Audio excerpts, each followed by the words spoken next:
There we are. Okay.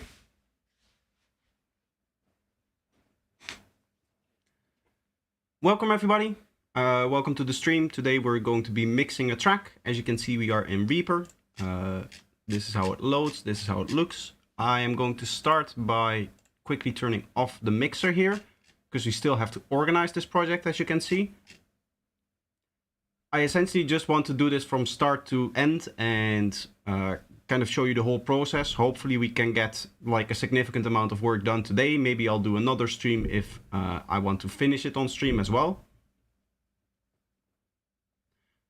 Realistically, I don't think we're going to get done with the whole mix today. I don't think that... how would I say that? I think that it will take too much time to actually like finalize a track like this, finalize a mix like this. Everything set up, by the way? Yes. Let me know if you guys can hear me. I did have to change my microphone routing so that when I play something like this track over here, you guys cannot hear me. Like, I'll show you, like I'll speak here and you can see if I...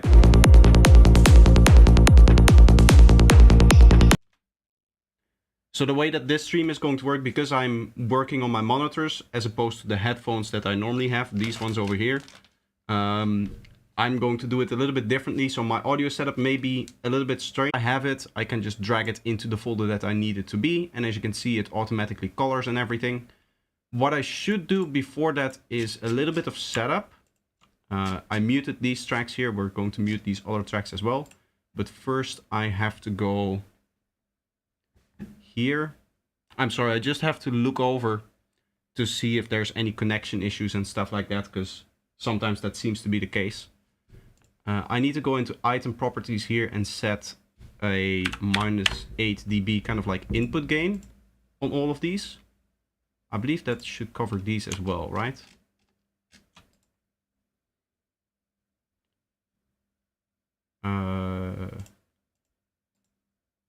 Item properties. Yeah, -8. Nice. Why does it still look like it's like full scale though? This one as well. I don't know.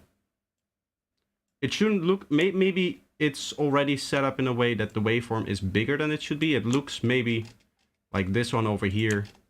Not really, right? It doesn't seem to be peaking here. So maybe... I don't know what's going on. Normally the waveforms get really small and I have to compensate for that. That seems to be the case for some of them over here, but maybe I have recently changed it and I don't remember that I may have found a setting to always show the waveform at its full size. We'll just have to assume that it's actually at -8 dB. I think that this will be okay. We'll have to check later once I have everything organized and sorted. I do have to mute all of these tracks for now, so that we start with all of them muted. I'm just going to drag whatever I want into where they need to be. So for example, we have percussions over here, so that's going to be part of the drums. This is BP sweep down lifter. We might want to end up setting this as an effect or a one shot. I think this will be an effect.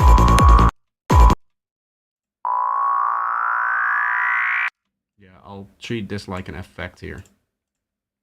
Brake pads, no, that should be pretty obvious. This is actually pads / atmospheres.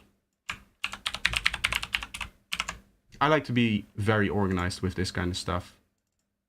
Like the smallest details matter to me in this kind of thing, because it just makes working on everything a lot nicer. So here we have a sequence. We have bubbly FM synth. This is probably also going to be a sequence, yes. Hello Greedo, welcome. This is probably going to be an effect.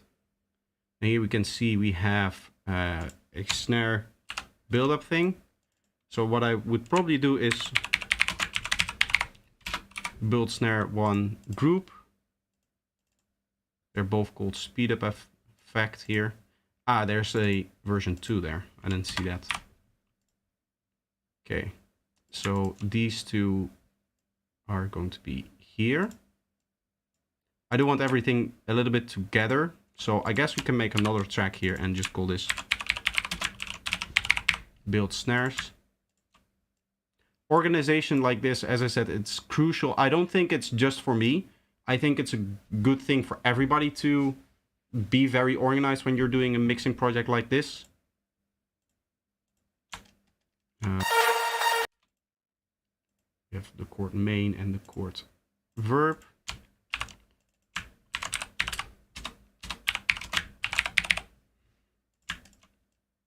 That's also, by the way, why I have all of the files named this way. All of these track names come from the file names that I have, and that's how I export them as well. So even there, that's already where the organization kind of starts. I'm going to make a top loop group as well for my main kind of like percussions and stuff like that. All of this stuff that you can see over here. We have another sequence here. We have 3 crashes that can go into the drum. This gets progressively more annoying to do because the groups get bigger and you have to scroll further. There's a lot of lower frequencies in there. Maybe that's not something that I want. But all of that has to come later. Dark distorted thing is going to be a one-shot. Dark glitchy here. As you can see, there's like a capital that I don't like, so I'll fix that as well. I don't remember this sound. That's funny. Not remembering part of the project. It is a good thing not remembering parts of your project because it allows you to, without prior kind of like idea of what the track should be, have like, how would you say that?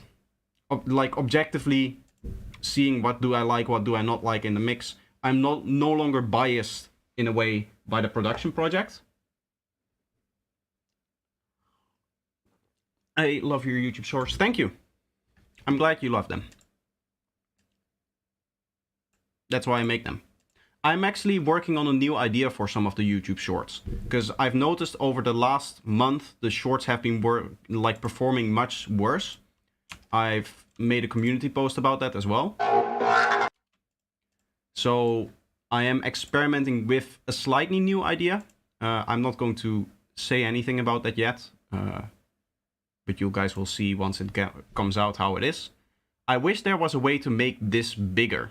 Because now I have,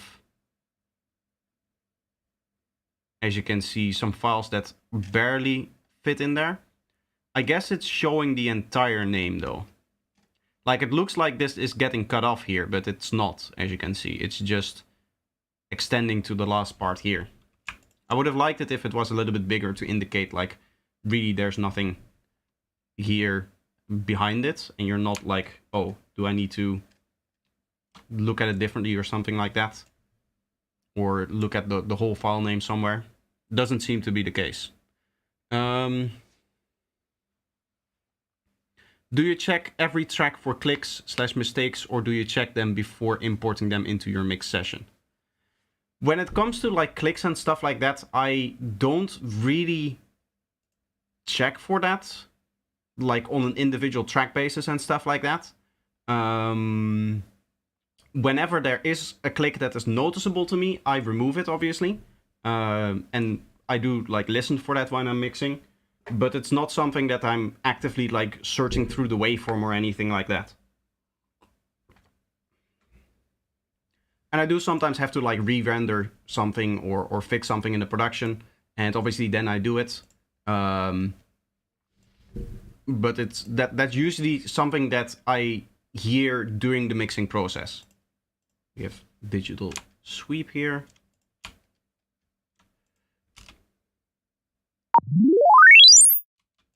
That's a crazy sound. I also don't remember making that. See if there's anything else soloed. No. We have this acid line here.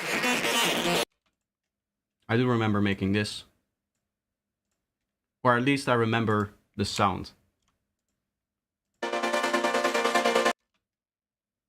Okay, so this is an atmosphere kind of thing. You could kind of see that as a one shot. It's a little bit sometimes ambiguous where it has to go.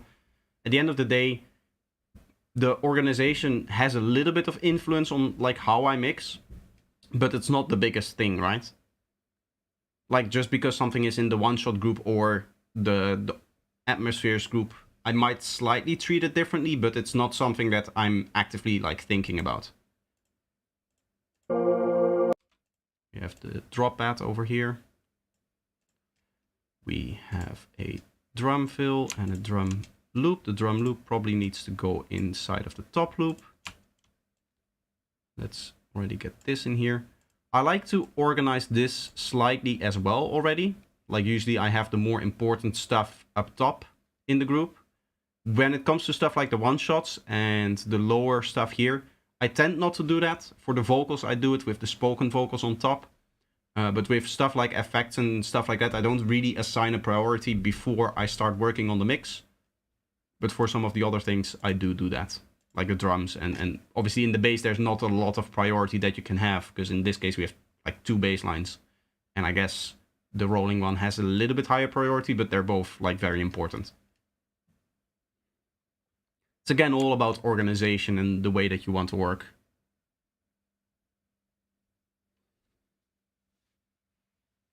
TikTok girls with a twist is a genius move. Thank you.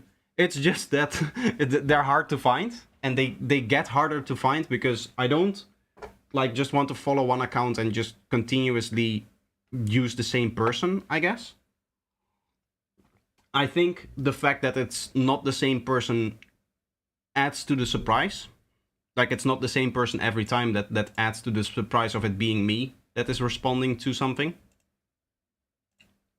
Right? We have a little vocal shout here. We have fill riser. Is this like an effect thing? Yes. Fill noise effect. So these are going into the effects over here. Flanger noise riser should also go into the effects. We have a flute atmosphere, so that's going in the atmospheres. Here again, I like to prioritize a little bit in that atmospheres go above pads. Flute melody, this is probably going to be like a one-shot. Or this might... Yeah, I'll probably treat this as a one-shot. It's kind of in between. I could see this kind of like... It's not really a sequence, it's not really an atmosphere, it's not really a one-shot because it's like a long melody as well. So sometimes it's not entirely clear where stuff needs to be. I'm continuously looking over. I should move my microphone a little bit back here. Do you export the tracks from the production project as they are in terms of peak levels, or do you normalize everything? I normalize everything.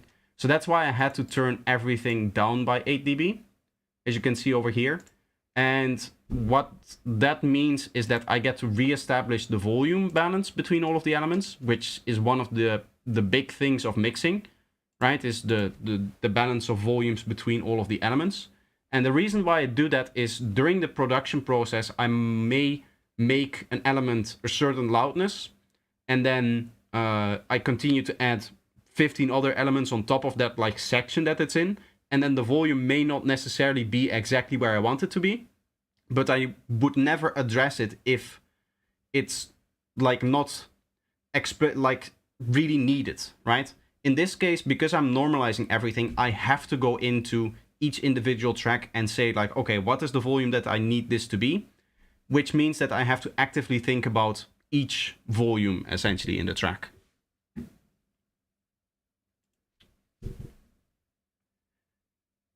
How are you doing today? It's been a while. I'm doing very good. Thank you. I like this sound.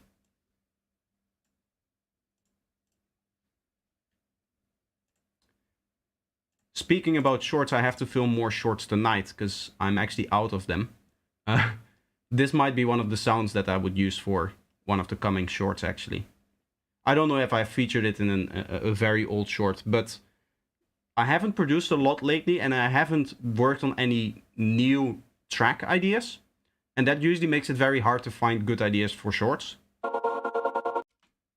I just did not have a lot of time in the last few weeks because I have been working very hard on kind of reinventing the way that I'm making my own content, like mainly the long format videos, because I've noticed that even though, as I said, my short views are down by quite a lot, my overall engagement with the channel and, for example, the people buying products and stuff like that, it hasn't had any impact. So that means that my shorts aren't the key to the success of my channel in that way. So I should probably focus on growth in the long format videos and stuff like that. So that's where I am focusing now, and I'm trying to work a little bit more to getting a system in place that just naturally produces better videos.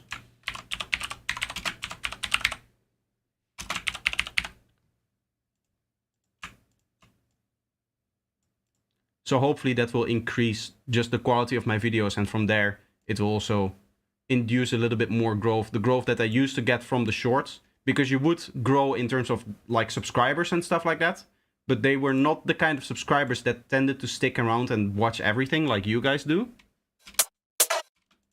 This is a drum loop, nice little glitchy thing there. I believe this is a sample from Computer Music somewhere. Yeah, big percussion loop, that's kind of where it should go probably. I don't think I want to have that in the top loop stuff. That's some crazy sound design there. Also one of the many sounds in this project that I don't remember making. Gritty repeating one shot.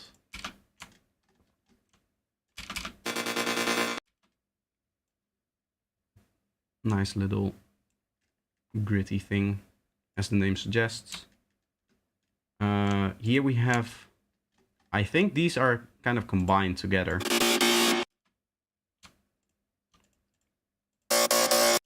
Yeah.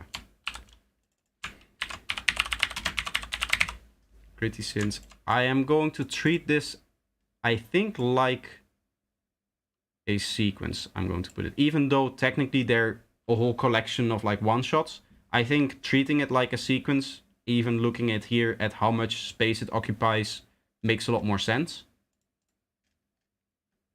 As I said, it doesn't have a very big influence on the way that I mix, but there's still always a little bit of influence, so it's good to have that that organization figured out beforehand. This is kind of like a Goa synth. I should also start working towards putting the main elements on top, and like the support elements stuff, like this stuff. This should be lower, right? This is kind of like supportive for all of the other elements that sit on top. So I'm looking to put all of the important stuff on top here. Meaning that, for example, this distorted acid synth should probably be there. Dark glitchy sequence. This is a support thing. Bright synth here. This is also a support thing probably. I think I've got it pretty decently organized so far here.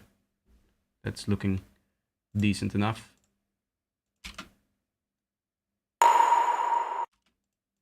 Don't remember making that sound. I do remember that one. I guess part of that is because some of them are very low in volume in the production itself. And that's another risk that you have when you don't normalize, is that the sounds that you don't really realize are there because maybe you've turned them down too much for them to be really noticeable on the track, they wouldn't stand out in the mixing project as well if you don't normalize everything. High whistling one shot. This is a really nice one. In the one shots, as I said, I don't have any organization. I just plop it in there and unmute things as I go. We have a whole bunch of different intro things here. This is an ambience. It's kind of like in between a pad and an atmosphere, I guess. We have an... Okay, nice. This should probably be here, because it's high priority in the intro, but it's kind of like not a main element of the intro, I think. This might change, like it's just an initial idea, right? We have the bass here. Like that.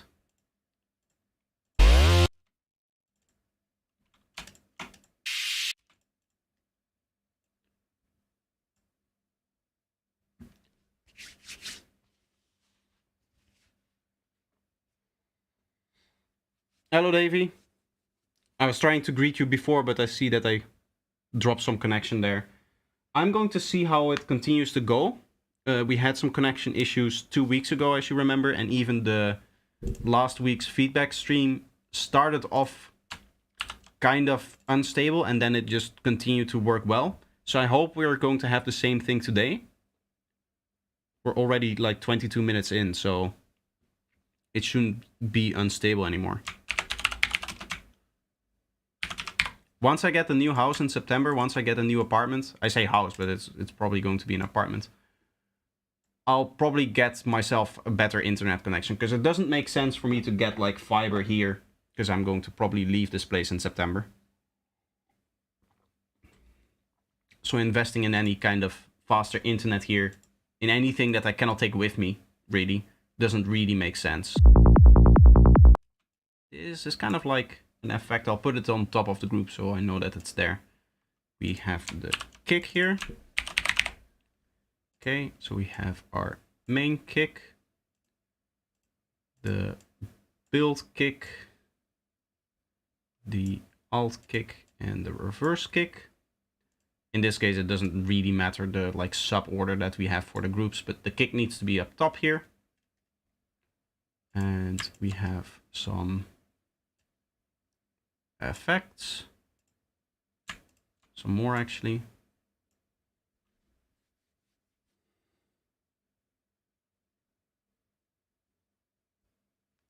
Does it ever occur that you end up deleting an unimportant sound in the mixing stage, or is that an absolute no-no?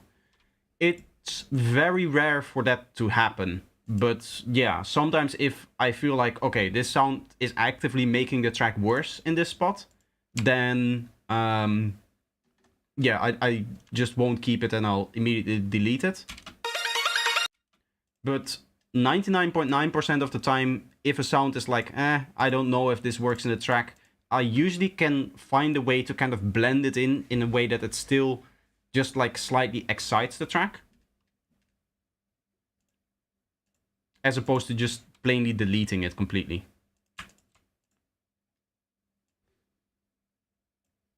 I do believe, yeah, I named all of these almost one-shots except this one here, which I guess was originally in the effects one, and some other things here, maybe.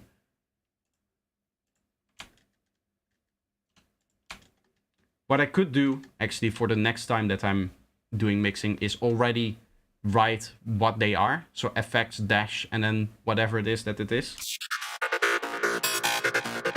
This is kind of like a... I guess this is most like in between a main synth and an intro synth. So I'll put it in the middle, kind of. This is a nice offbeat plug thingy. This is supportive, which means that I don't know what this is. Okay, so that's like a bigger wobble there.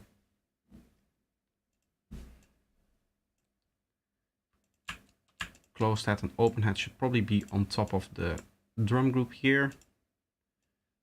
Outro ARP can go next to the intro ARP. Percussions, that seems to be part of the drum loop here. Pitch warping vocal one shot. This is one of those things, do I want to put it in the vocals or in the one shots? This is probably going to be a one shot. I kind of would treat this more as a synth than like an actual vocal here. Here we need another group to combine these.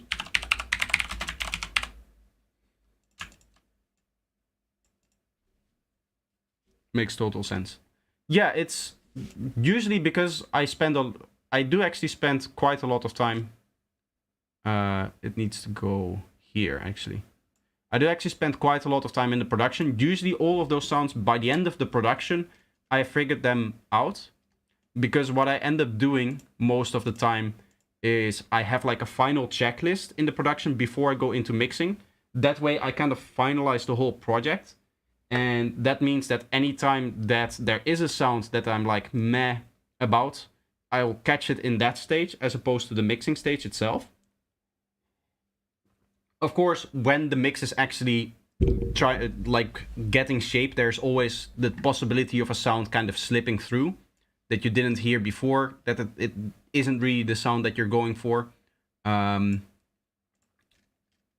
But most of the time, all of the sounds that I want in the track are in the track, and towards the end of the production, I'll go through all of the track, and any sounds that I'm just not happy with how the sound sounds, it gets deleted then, as opposed to in the mixing stage. Resonant noise riser is an effect. We have reverse slide one shots.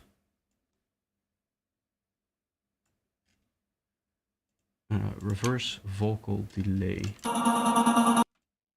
So this is kind of like a vocal thing more than a one shot. It's again one of those elements that's like in between. Scratches. I do believe I have some of the effects for the fill in here. Yeah, there's some of the effects there. So I'll put it in the effects. We have 2 more one shots. What I should probably do is just anytime I see the word one shot, I can already just take it, because I know where that is going to go. I don't have to think about that in terms of the organization. Snare. I opted for a layered snare over here, so that should be interesting from a mixing perspective. The snare is going to go there. We have our spoken vocals, which I can put in here. We have the Tuvan sequence. This goes here. It is... Maybe I should treat this Tuvan sequence as a synth as opposed to... or like a sequence as opposed to a vocal. But I think I'll keep it in here for now. I do believe that is where it was in the production project as well. Strong squelches. This is a sequence. This needs to go in the main ones here, probably. Doesn't really matter the exact ordering there. It's just like 3 tiers, I guess, like 3 layers. The main important ones, some auxiliary ones, and then the supportive sequences. I think I want this in here too. Yeah. Vocal pad sequence. Now, is this like an actual sequence or more a vocal? This is more a vocal rather than a sequence. It's not really like a synth thing, is it? Okay, and then this is some kind of riser. I do believe we have some... Yeah, we have the speed up effect in here as well. Shouldn't be a part of it though. It should be like this, yeah. And I will put it up here. Okay. So now if we take the top loop and put that in the drums, we should have an organized project.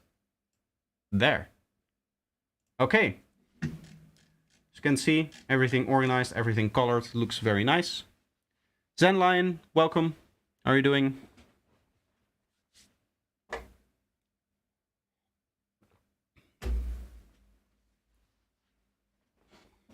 For my viewer graphs, the way that my viewer graph is looking, it seems that the stream is very unstable, that there's connection issues. I've seen that before back in the day when we had those connection issues for a few weeks.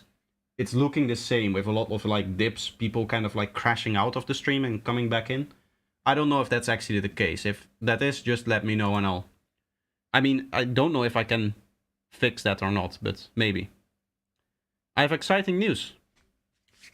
Bring it on, let me hear.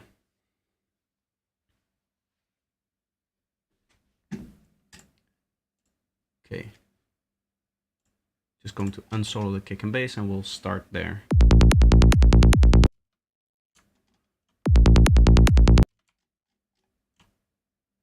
Is there a strange click there or?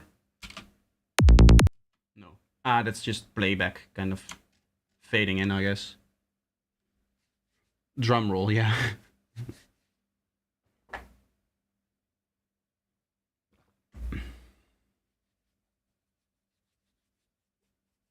I'm waiting for it as well, but I'm assuming it takes a while to type out, so just going to continue and we'll see. Got a platinum record. That would be very exciting, yes. Do I have my mix bus set up already? I don't think I do. I need at this point the mixer back, because we need to start adding. Okay, yes. So on my master, as you can see, we have our size scope, our analyzer, which I don't really use all that much, and the stereoscope. I do use what's it called? Size scope, I'm sorry.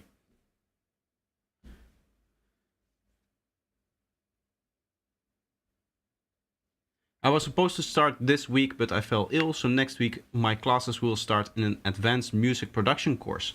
Cool. That's very cool. I hope you enjoy it. I was unfortunate enough that my course wasn't for me, but if it's like proper production, then it's probably more applicable to what you might want to do as like an artist. Because the unique course that I started was like musical engineering, all of the stuff behind audio. So, for example, the big example that I always give is that I had to study how a mixing console worked in terms of its electronic circuit, but I never got to use an actual mixing console. That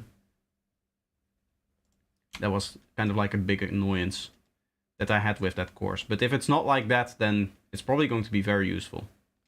I'm just doing a quick check here through my kick track to see if, yeah, as you can see, there's like one kick over here that isn't technically where it needs to be. This should be in the alt kick channel. There's one more here. I would need to not really fix that, but keep that into account when I'm actually working. In fact, there's a whole bunch more here. Yeah, this is just bad organization on my part, as you can see here.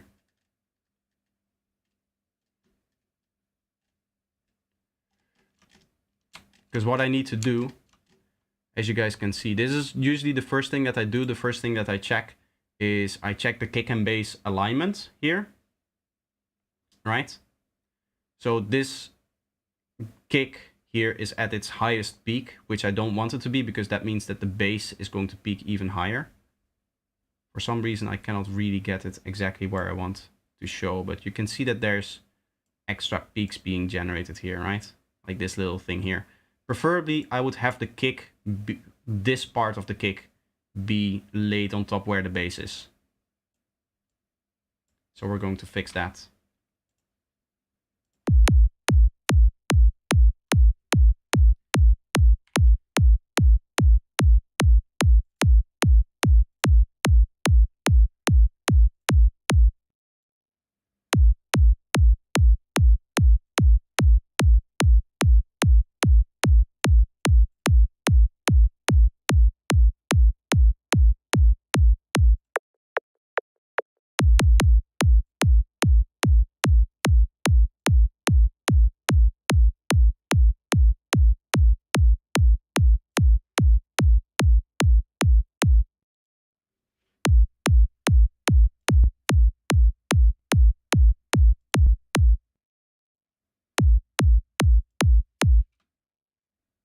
Let's see quickly if it's...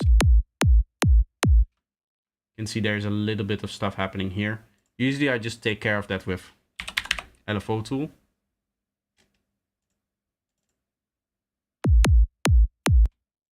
And quickly set up something like this. What I need to do, I just move this over here. And what I need to do now is I need to make sure that for those kicks that we saw before, that are like double in some spots, we fix that. So here the LFO tool is just going to go down here.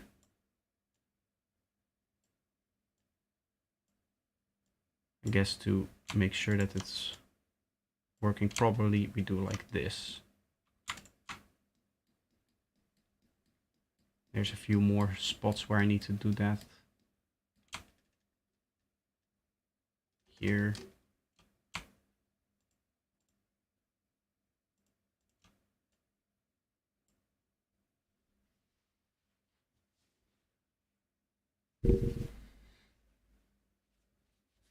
They teach using Fruity Loops, Head Scratch, but I just switched to Bitwig, so it all feels like a brand new ocean to dive into.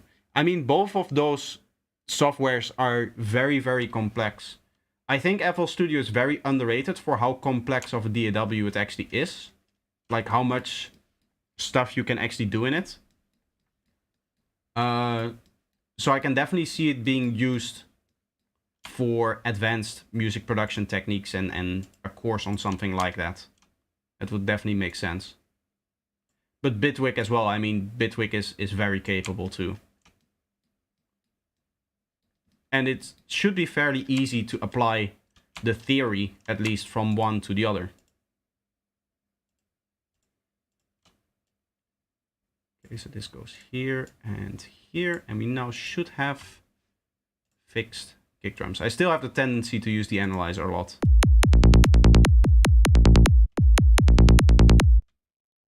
Perfect. It's going to bleed a little bit into the transient, but it's negligible, the amount.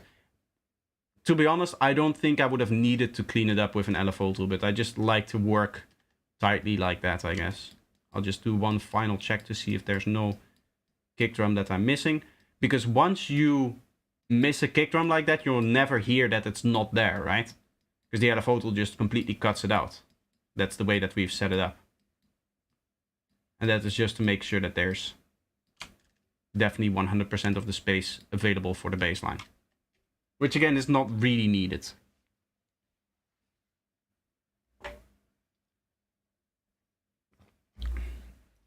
Still using Reason intro. I mean, as long as you're just doing what you like, it doesn't really matter.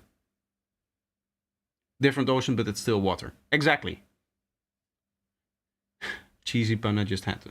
I mean, it's a good way to describe the mindset behind it. It's not really the tools that matter, it's your usage and how you can apply, I guess, what you learn in one DAW to the other if you're using a different tool. Even for tutorials, I don't really get how a tutorial made in Ableton could not be applied to somebody using FL Studio, unless you're using like an Ableton instrument, right? Something that is just not in a different DAW. But even an Ableton compressor, it's going to work the same way as the FL Studio compressor. They're all like stock stuff. A DAW is a DAW, they all do the same thing. Exactly. It's so confusing when I see Desk Glitch working in Bitwig. So Reason is confusing, I mean.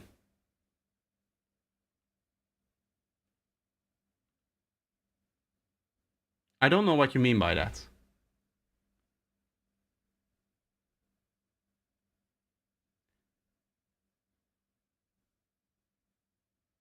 Honestly, I would just resample the kick and copy the arrangement.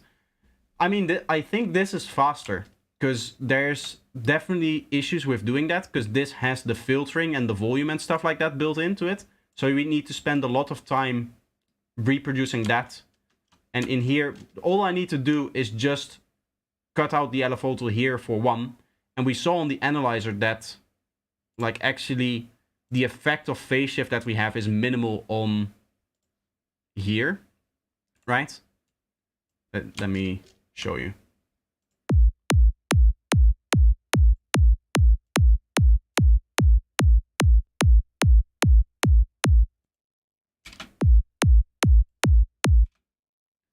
Like, the thing that we are removing is this little bit over here, right? To be honest, I don't even think you would need to remove that. Like, this is not that big of an issue that it's going to actually cause issues down the line once we get into mastering and stuff like that. I just prefer to work cleanly, and for that reason, I use the LFO tool to clean it up, and that's what the LFO tool is essentially doing. And just for that, there's a few kicks in here. I just turn off the LFO tool and not really care about that little bleeding that might be in there.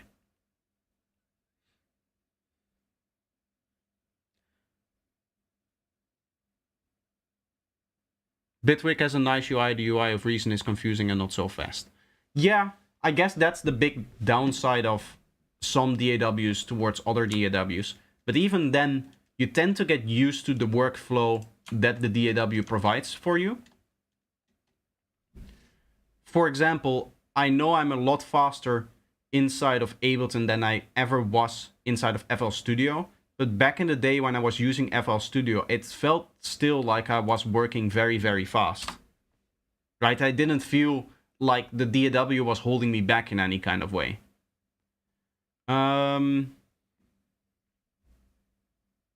Yeah, let's just start by EQing kick and bass now.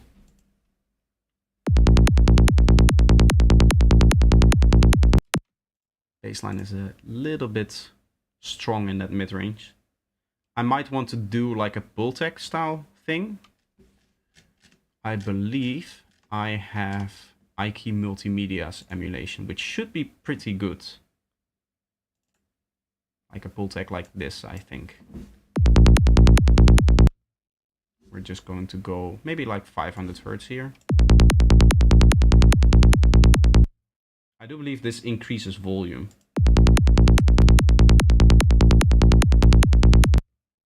Let's see.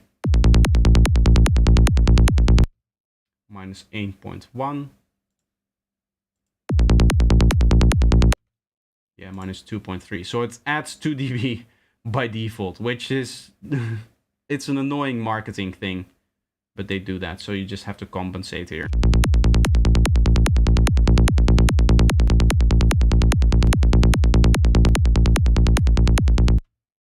Just trying to get a little bit more space in the 500 Hertz area there. The next thing is the transient of the kick, which I'm going to surgically equalize. So I'll just use my normal equalizer here. I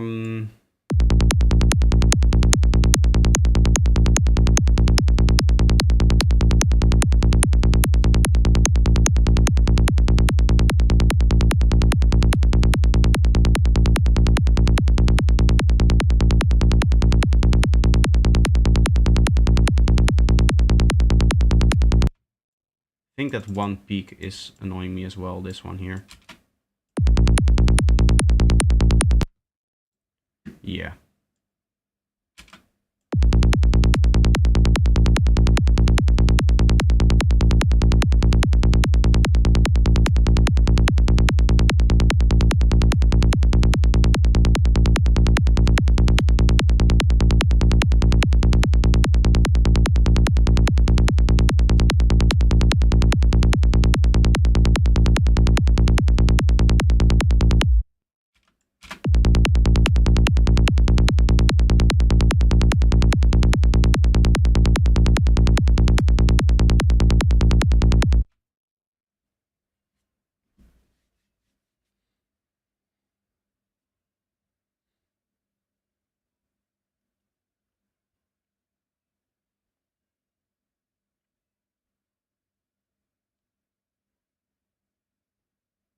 Never been a fan of DAWism where people try to frantically convince you to switch DAW. It tends to be the Bitwig users that do that in my experience. They are very passionate about their DAW. And to some sense, I do agree with them that Bitwig is better in the long run. The problem with switching DAWs, especially for somebody like me who makes content on a daily basis and who just needs to have the output for both music, but more importantly, like video content, is that I cannot spend really the time learning a new DAW, right?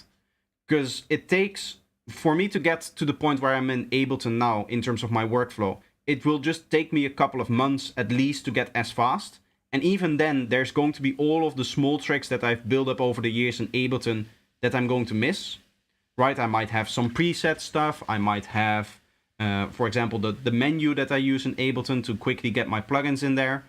I believe Bitwig has a very similar thing in the way that you add plugins, but when I used it, it was slower than the menu is, because that menu is just incredibly fast, right? I know exactly where everything is, and all of that muscle memory I would need to build that up again in a new DAW.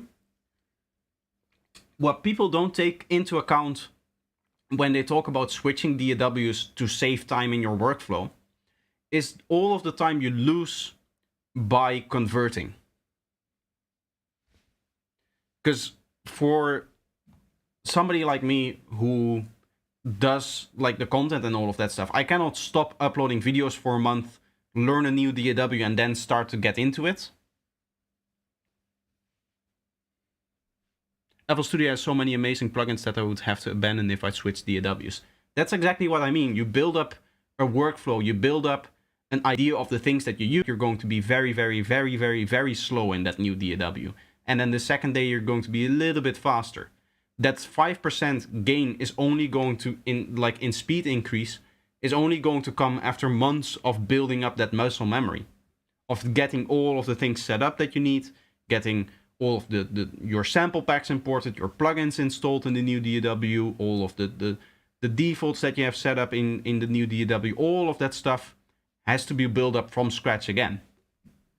And there's no easy way to convert either. I think between Ableton and Bitwig, it's a little bit less because they are very similar in the way that they work. But even there, something as minimal as the browser being on the right side in Bitwig as opposed to the left side in Ableton, that's going to throw you off for a few weeks, because every time you're like, oh, I need a sample, you're going to go, I need to go in here for a sample, and then you scroll down, and then like you realize, oh no, wait, the samples are actually over here. That's going to take a while to get used to that new idea. Bitwig seems awesome, but I prefer sticking to my old trusty familiar DAW. Exactly. It's just, it's like, it's almost a sunk cost fallacy, but there is an actual cost into switching. I don't know if that makes sense. Because the sunk cost fallacy, it does exist, but in this case, I do think that there's an actual cost to switching.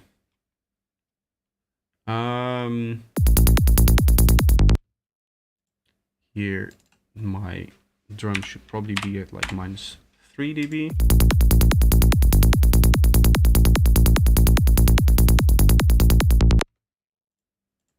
Open hat here.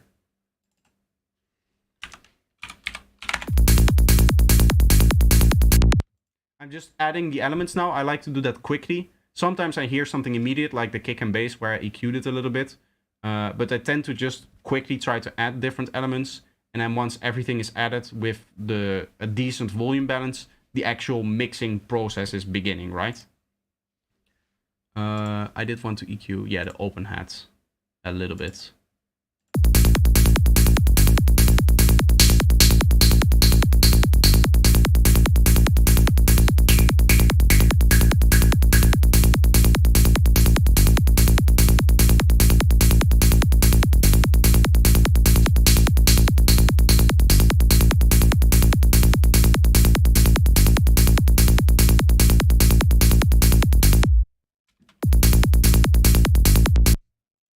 Maybe losing a little bit too much character doing this, right?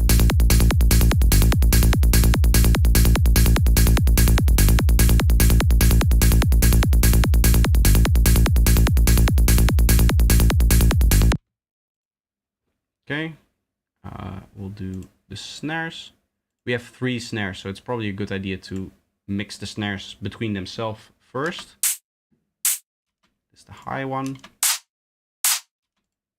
Low one.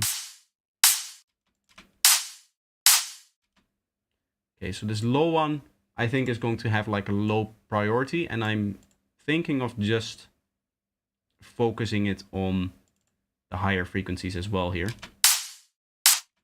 Like,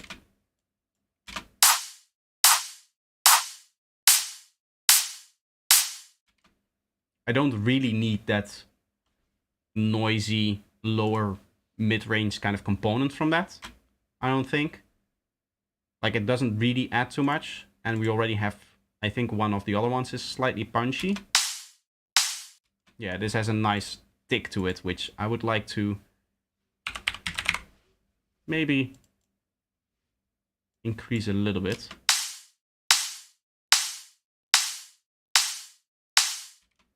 You have to be careful with that, because these transients layer on top of the kick. But we'll probably, first of all, I'll probably EQ the whole thing together as well.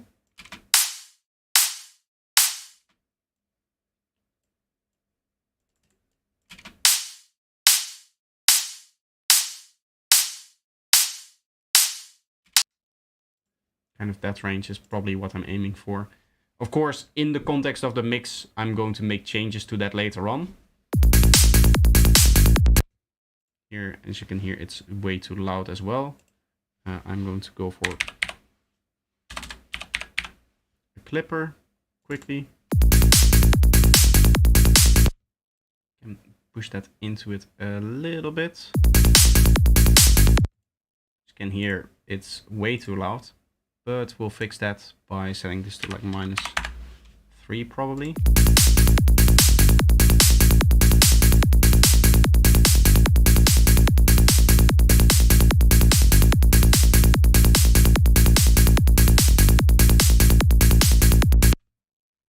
Okay, nice. At this point, I should probably look here.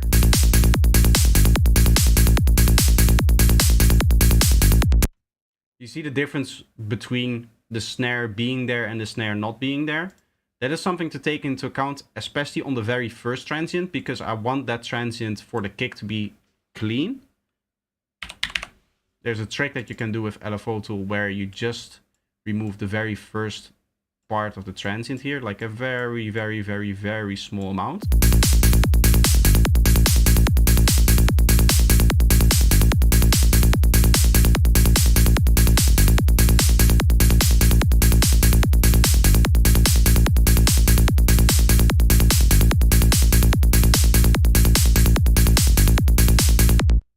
You notice how it kind of sinks back that very transient, and it makes the transient of the kick come through more.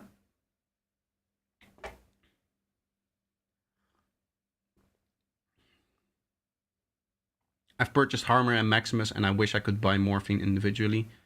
At least this is why Apple closed Camel after buying it, so they can offer it exclusively in GarageBand and Logic. At least Alchemy. Isn't Camel Audio, didn't they just completely quit, like bankrupt? Because Camel Audio wasn't originally from Apple, was it? Or did they buy it later? Because I believe Camel Crusher and stuff like that is now abandonware. I don't have it, I don't own it, I don't use it in any way, but I think I've heard that. Maybe that's not true. I don't quote me on this.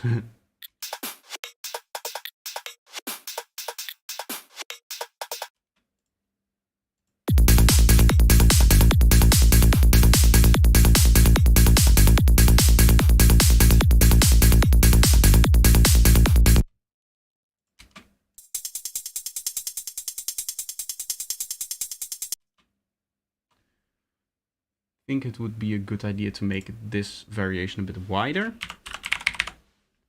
So I'm going to go stereo generator on this.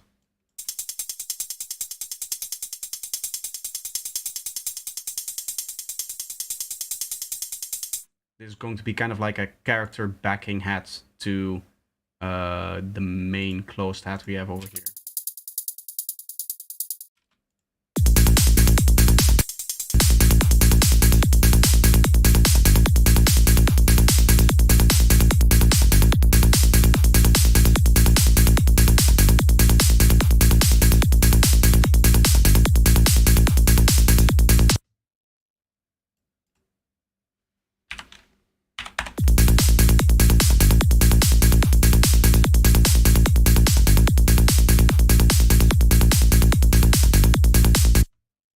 As the drum loop becomes fuller and fuller, it becomes louder as well, of course.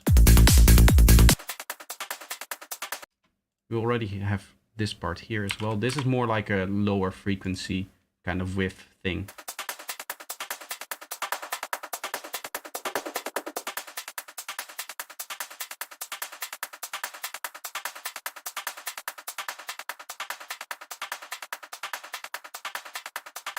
Kind of want to focus that energy over there.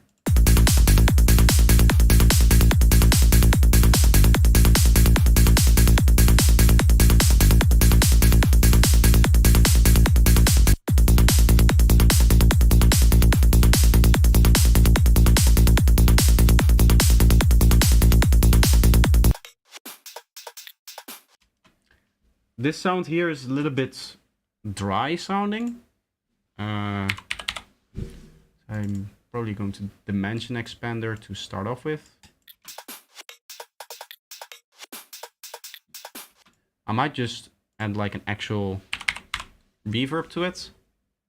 Turbo reverb. It's my go-to.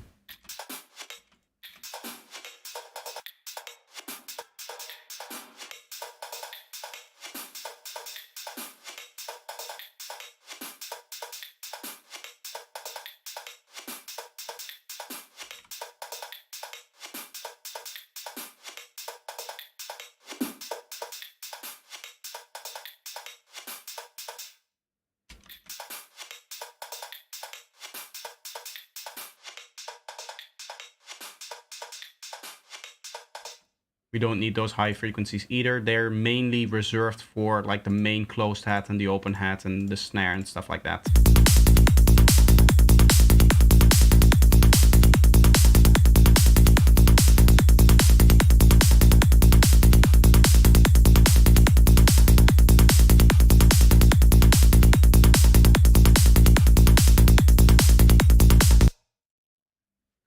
I'll go with some dynamics. It is indeed abandonware now. Camel Crush and Fat and Space. Yeah. That's what I heard. I don't think that it was... Is maybe Camel is like a small part of a team that originally worked on GarageBand or Logic or something like that, and they were part of Apple, but I do believe that it's not like Alchemy, which, as you say, indeed is... They took it and they turned it into an exclusive for the DAW, whereas before it was... right, it was just available everywhere, the Alchemy synth. I don't think it's the same way. I think you can still get it for another DAW. Here I wanted to do some kind of glue compression. What I mean with glue is just... Oh, this is the mono version. I want that to be the stereo version.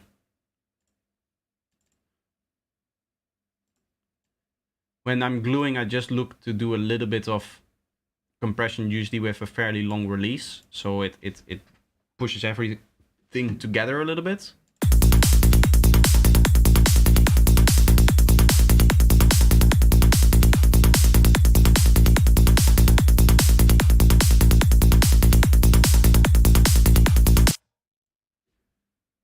Doing a little bit too much makeup gain, but I like the settings that we're getting here already.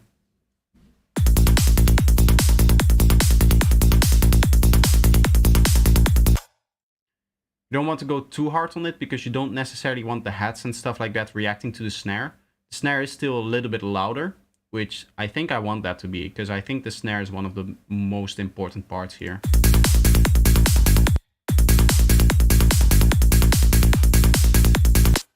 Open hat seems to be triggering it here more.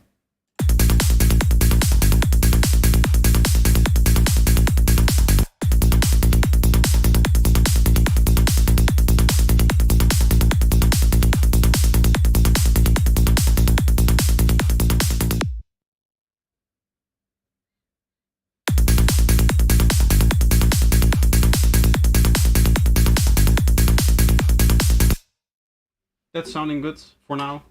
Again, this is just like a base template kind of thing. Welcome to the stream, Alberto, Bashaf, welcome, welcome. Unfortunately, The Hunger, welcome as well. I saw you message before, but I didn't say hi yet. I'm sorry.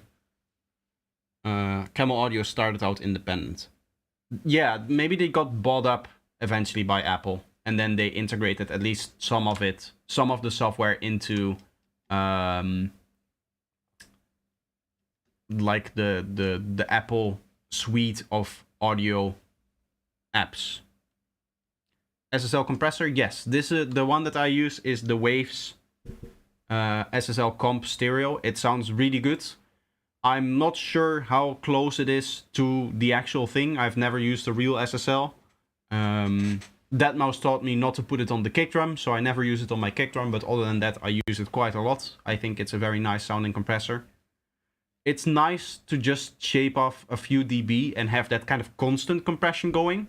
As you can see here, the compressor never returns to zero compression, right? It's always compressing a little bit at least, but it's still variable. So what it's going to do is it's going to slightly glue everything together and make it sound a little bit more cohesive.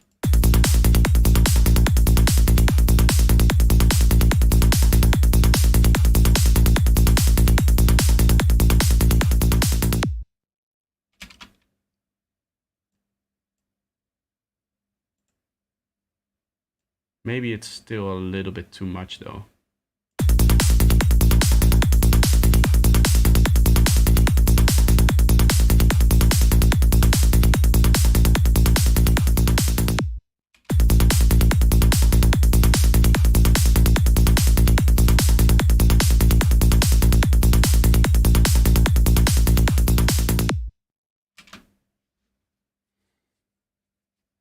That mouse also taught me that kicks. Yes. The kick drum does not have a pitch, is his idea. And you can agree or disagree. I agree in the way that I do my kicks, but I can also see the appeal of having a kick that is in key, especially for psytrance, because it allows you to do the traditional phase alignment that you guys do. I don't do it because I'm a special boy. But yeah, normally you would need to have your kick in key with the bassline for the part that aligns with the bassline if you want to properly phase align stuff.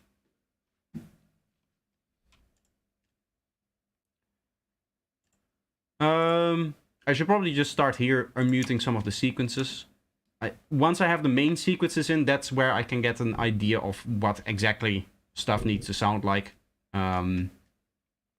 Usually I do, as you saw before, we did kick, mixing the kick with the bass. Then we did all of the other drums, the stuff that is in here. And now we go to the most important sequences. And then from there, the project kind of naturally progresses. So it's way too loud here. Probably like -5 maybe.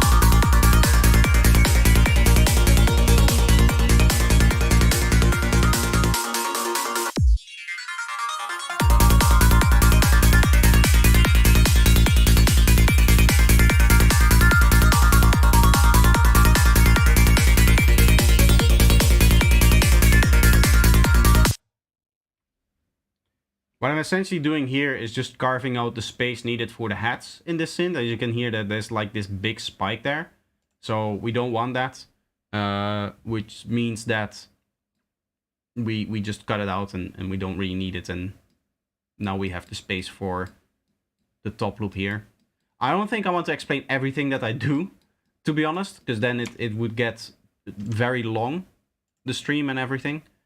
So this is part of the progressive bassline. I'm going to get to the progressive bassline last. I'm first going to mix in all of the sequences on top of the rolling bassline, and then I'll move on to the progressive bassline. The reason why I want to do that is I probably want to have at least a bunch of elements already kind of like ready mixed before I mix this bassline into that, so that I have something to balance this one against. Because this is obviously like not layering with any of the existing stuff that we have yet, except for the snare and the kick. I would like to have a little bit more context before I mix that one in.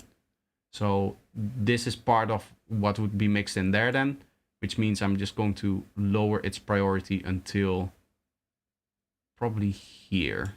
It's a good idea, because then we do it before the intro and the outro.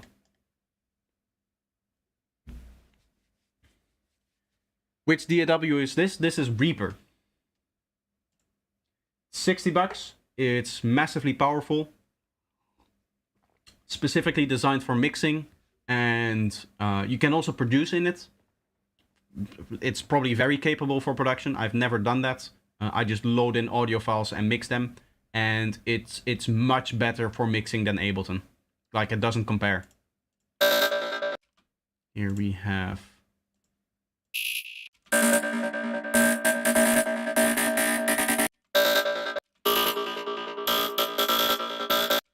Just trying to audition, see what I want to do with that.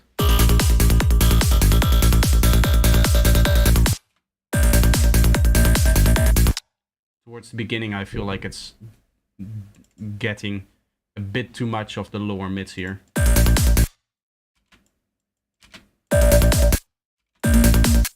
This one here.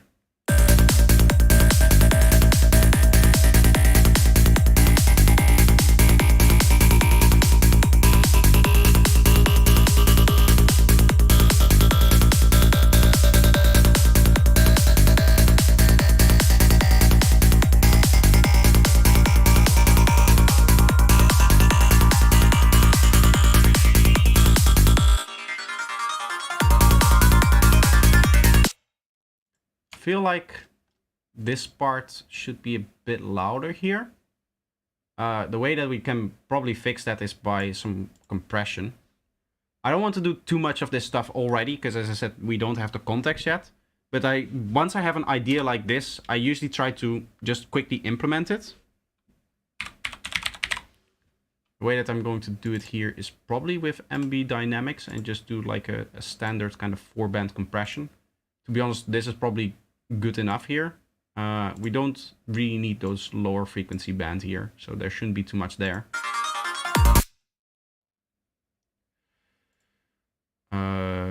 Smoothness down. Yeah, we can basically discard this and mute that, and we just slightly compress all three of them. I think I want to give a bit more space to this lower band, and then do something like this. Yes. So we're just kind of doing like writing, kind of gluing kind of thing.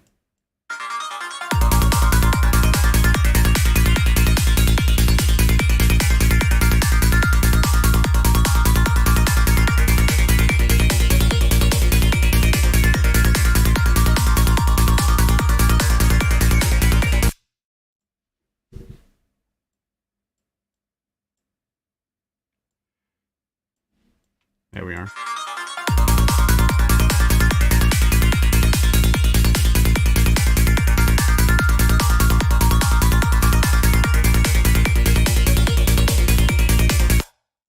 Okay, I'm just setting this up with the idea that I already have in mind. It's not updating for some reason.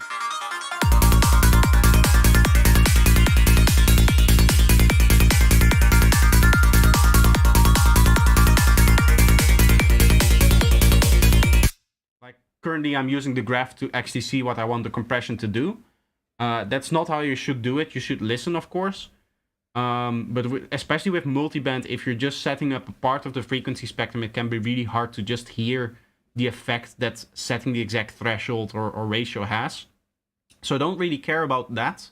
And together with the attack and the release and all of that stuff, I just want to dip everything down a little bit so that we can boost it up again. And relatively speaking, the level here should be lower because the compressor shouldn't engage. And we can just check that, if that is working.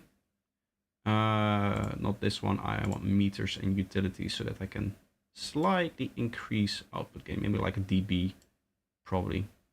Oh, it should give me the overall gain reduction, by the way, as well.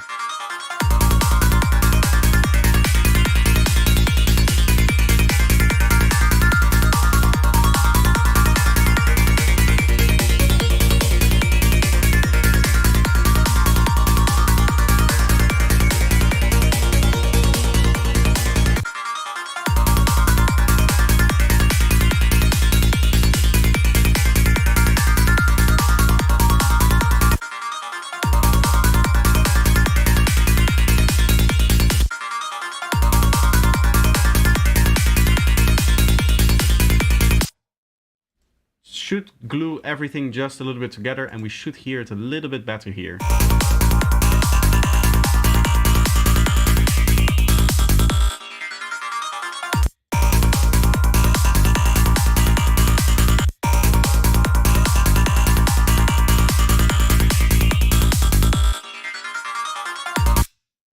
I like that.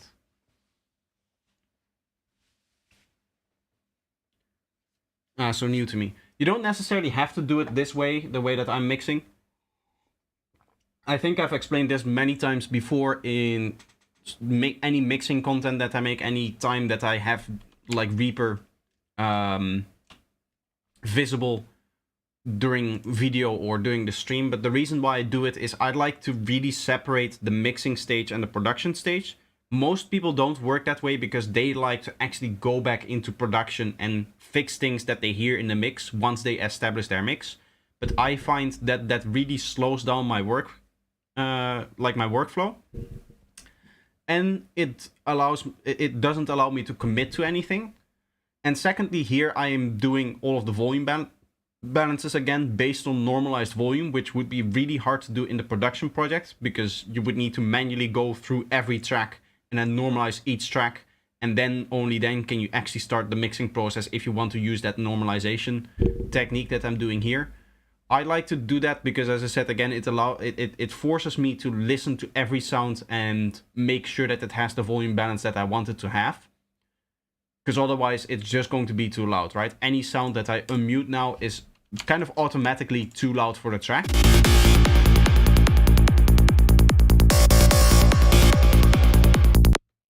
So I have to come in here and say, okay, what volume do I actually want this to be?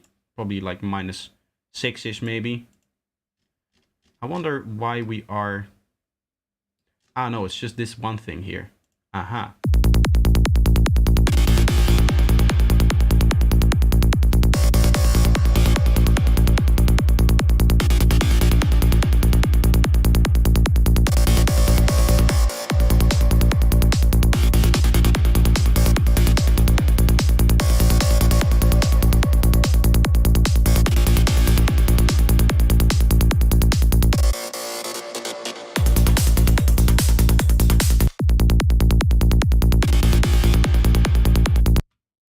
Nice.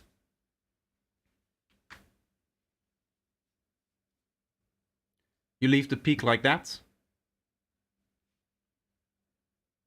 What was behind on the stream?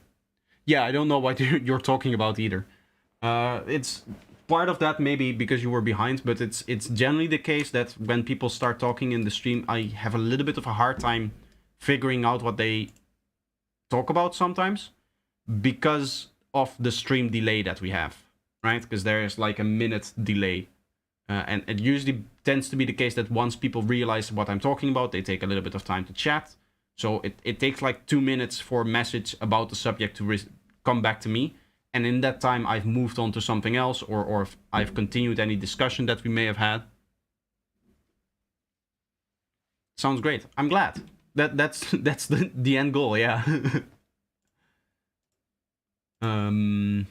Let's see this one. This feels very...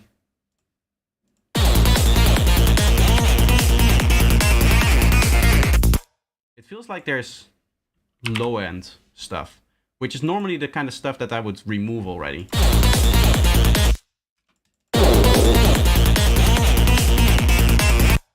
I guess this is just a little bit too rumbly, too muddy. Of course, it's too loud as well.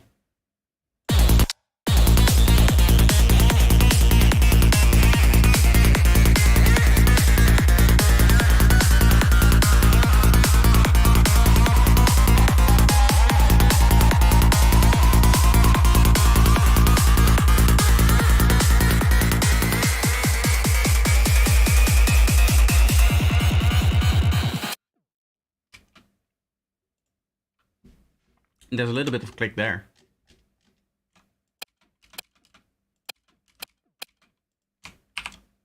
Oh.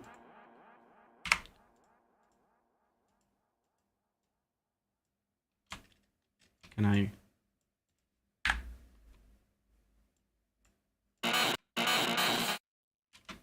It's too long.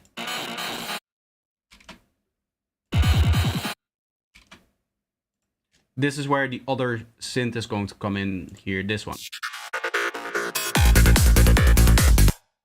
Should probably do that now so that we can see if that transition actually works.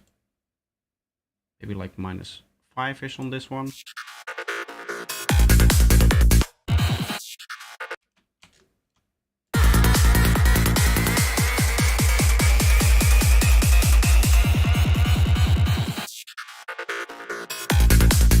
It sounds very rough now because a lot of the elements that are needed for that transition to actually work will take some time to be actually mixed in, right? All of the risers, and in this case there's like a crash in here. There's some more backing sounds as well that kind of bridge this rough transition between these two elements. Once they come in there, we can actually judge if the transition is working. Fade. Yeah, I just fade when I have a click like that towards the end of a signal. You can just delete the part that causes the click. In this case, there was that little bit of this stuff in here, which just sounds nasty. We just remove that final kind of thing, because you don't really need it, and it's going to sound like a click once maybe you start compressing it and limiting it and that kind of stuff. This is where you start to look out for clicks. These are the kind of clicks that you just hear and you're like, oh, this is going to be an issue, and then you just remove it. Okay, so we have another main element over here.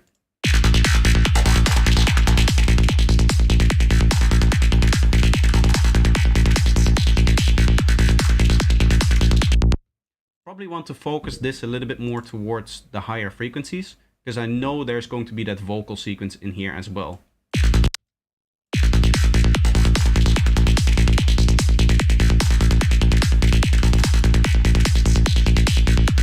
We could do this dynamically, I think. That might make a little bit more sense, because it's almost never there, right? And I don't really want to remove it too much. So we can just use the dynamic variant here. I think the only annoying thing about the Melda workflow for some people is the fact that you need to switch EQs if you want to use something like this, which is the dynamic EQ thing. It's this area.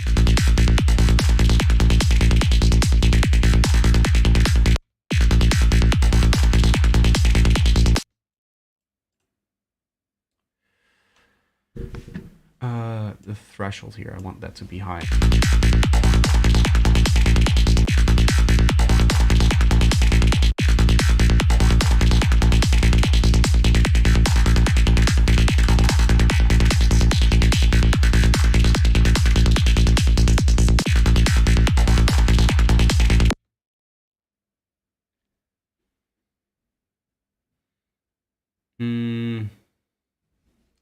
Can I make it act more aggressively? Is there a ratio in here? I know there's the dynamics thing. Maybe that.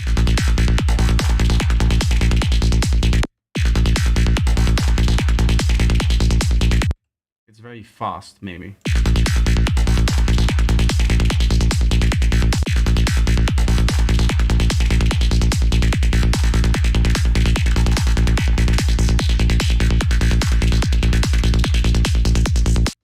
That's kind of what I want. It's just dipping down that lower part of the sound, which is where this sound is going to come in. We should probably also turn this on once we get to that, in the sense that this should be treated like one of the main sequences. So we're going to go down up until here, probably up until the intro and outro stuff, right? Because the intro and outro ARP doesn't really. Why is this one's already engaged? Ah, this is the one. Yeah, this should be a main element, actually. So this should go up here. We will go up until this part over here. So we have two more to unmute, and then we can actually mix in that vocal, because we can kind of treat it like a main element as well, like a main sequence. This seems to have some nasty mid-range as well. Yeah, there's some build up there. We can just EQ this out, because when it's like, you only use the dynamic one if you want to keep some of the low mid-range texture when it's not as aggressive, like we were doing before. Here, there's just no value in this whatsoever, so I would just like filter it out like this.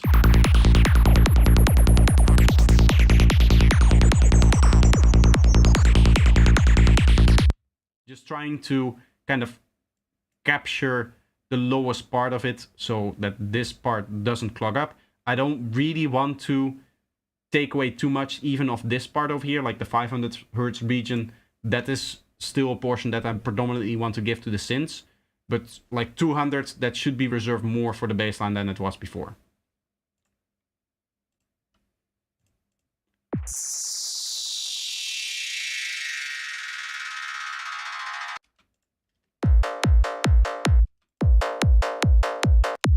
You cannot really make any judgments on this area here yet. So we'll just leave it here like this, and then we'll first go to the vocals. What we can do now is we can use the vocals as the context for later on the bassline, because the vocals kind of connect the rolling bassline part over here.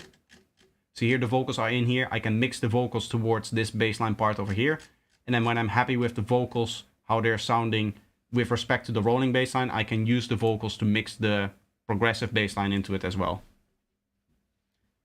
Have you tried Soothe 2? That shit is awesome. To be honest, I fairly rarely find myself in need of any dynamic resonance suppression, and I don't have Soothe 2, but I do have the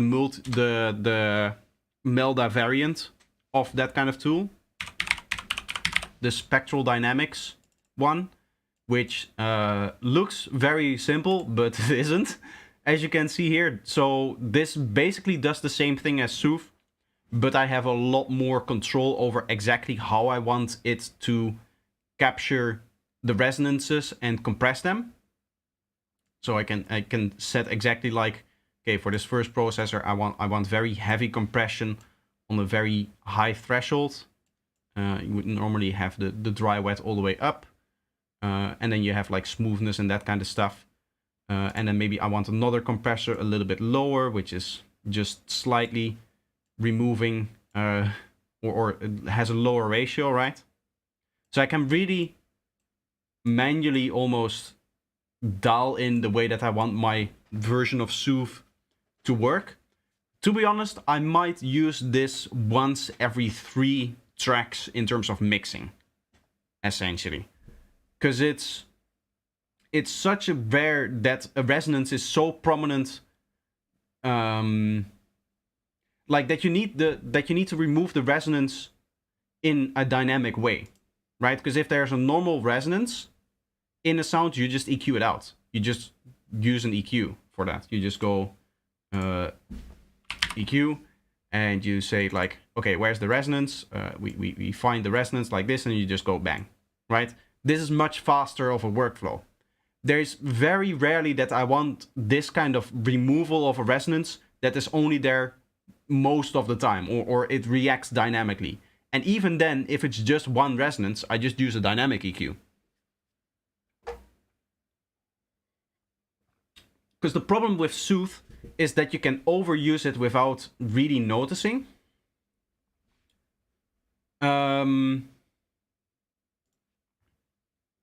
need to remove this again because I don't want that. Delete effect there. The problem with Soothe is that the resonances, in essence, are what make a sound unique. It's what gives it sound its character. If you remove all of the resonances, it becomes really hard to get that character back again. I don't really hear it all the time, but you sometimes hear this kind of overuse of Soothe, and everything sounds very flat and plasticky and boring and sterile almost. There's no like character to it. You know what I mean? It's great for mixing vocals with leads or synths by using the vocals as a sidechain input, because you can specifically target frequencies clashes if they occur between frequency overlap. Yeah, I guess that's the case, but again, in that case, you can use a dynamic EQ and achieve the same thing. And it's essentially just faster to set it up, because you just set up a band and say, okay, I want this, maybe not that big of an area, but I want this area to be dug down dynamically to the sidechain. In my opinion, this workflow is a little bit faster, but at the end of the day, do what you want. If you get good results with Soothe, then that's good for you, right?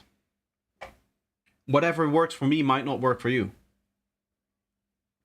I've just found that I rarely need a tool like Soothe, or specifically Soothe in this case. I've never used Soothe, so maybe if I get Soothe, I would use it all the time.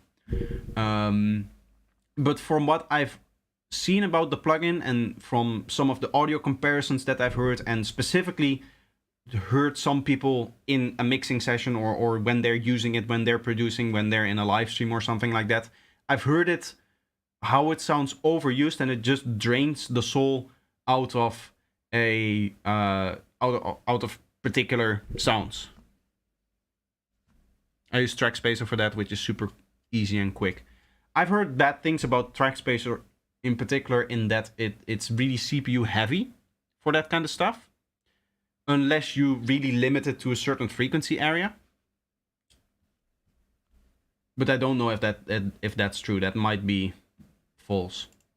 It seems like the kind of process that would consume a lot of CPU, because it's like spectral stuff. You need to do a Fourier transform back and forth in order to get the actual thing that you want to process, which is not necessarily an actual sound, but it's the Fourier transform representation of the sound, which is very technical talk of you basically split up all of the frequencies and have control over the individual sine waves that make up the sound, as opposed to the sound as a whole. So we introduce this one over here. I'm going to lower this by like 5.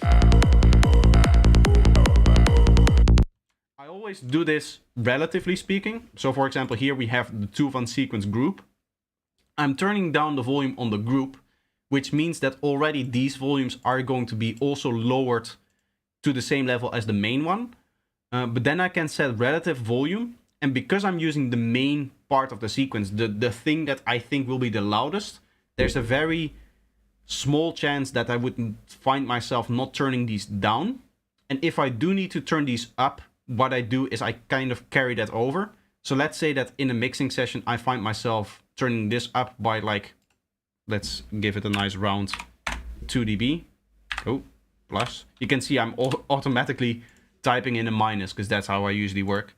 But let's say that I end up with a situation like this. I just carry this over. So I would go in here and then do -2, -2. And then I can set this to 0. But I can always quickly rectify something like that. But usually it's just, okay, I've set the volume based on the main one. I like that volume, and I turn these down respectively.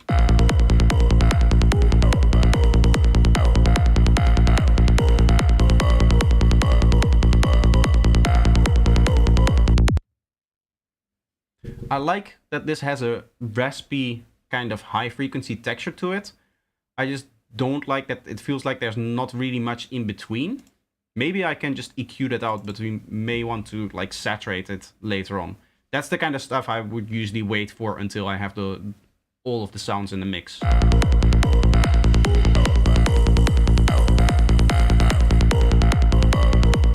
like that it has that raspiness, and then there's a lot of stuff happening here, but it's like in between here.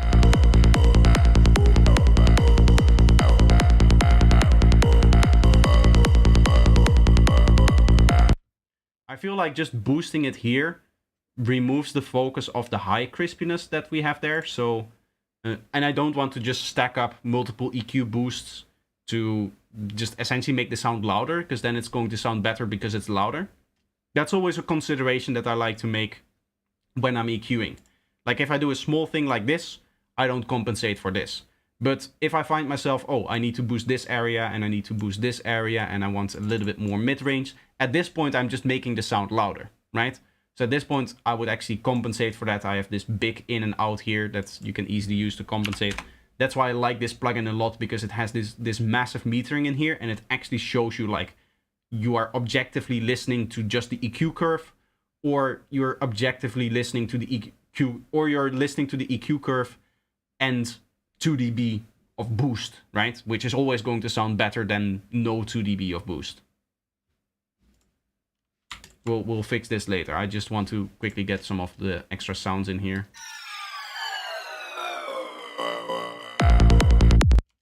Okay, we have that one. Let's start with some of the supporting sequences now. No, actually we can do the progressive bass line now, because here we have this part here.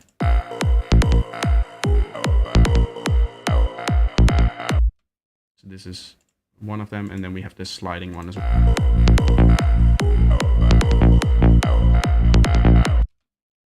Okay, this sounds of course a little bit on the loud side. This is a much heavier bass line than the rolling one. It's much less dynamic.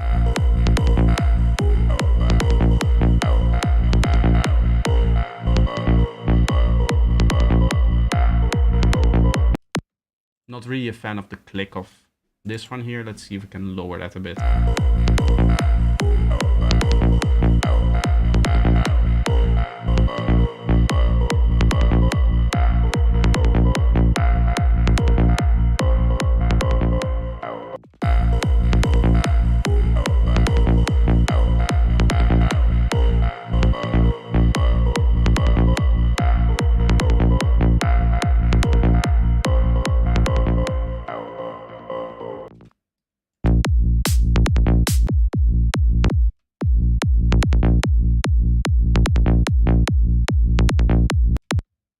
I think this one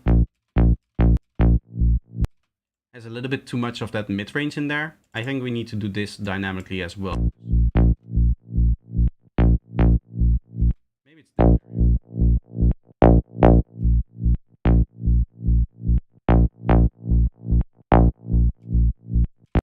Yeah. So we don't necessarily have to do that dynamically. So I can just use the normal one. It's important when you're doing a mixing project like this, if you don't use the dynamic part of a dynamic EQ. And that's, I said as a counter argument, some people don't like that you have to switch EQs. But you can see how fast it was, right? I can just right click, replace, and then find the EQ that I need, because I just type in EQ and I have the list of basically all Melda EQs that I need right here. Or right here if I want the VST3, but I don't really care about the VST. If you're using the dynamic EQ, it will always use a little bit more CPU, and it can be the case that towards the end you find out like, oh, I have a whole bunch of very big EQs that don't really need to be there because I'm not using all of the functionality that I want. So I always like to stick it to the minimum amount of functionality possible so that I don't start overusing the CPU.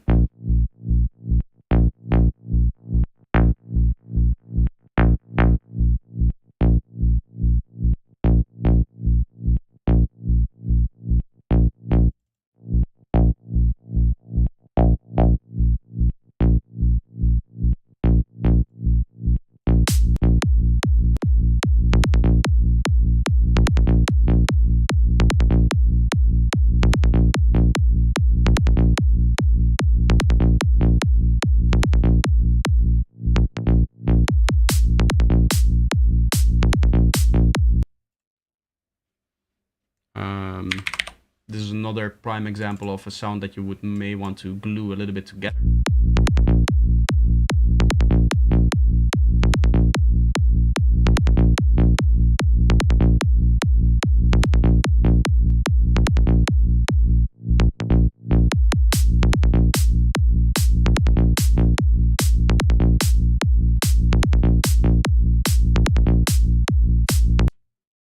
Nice.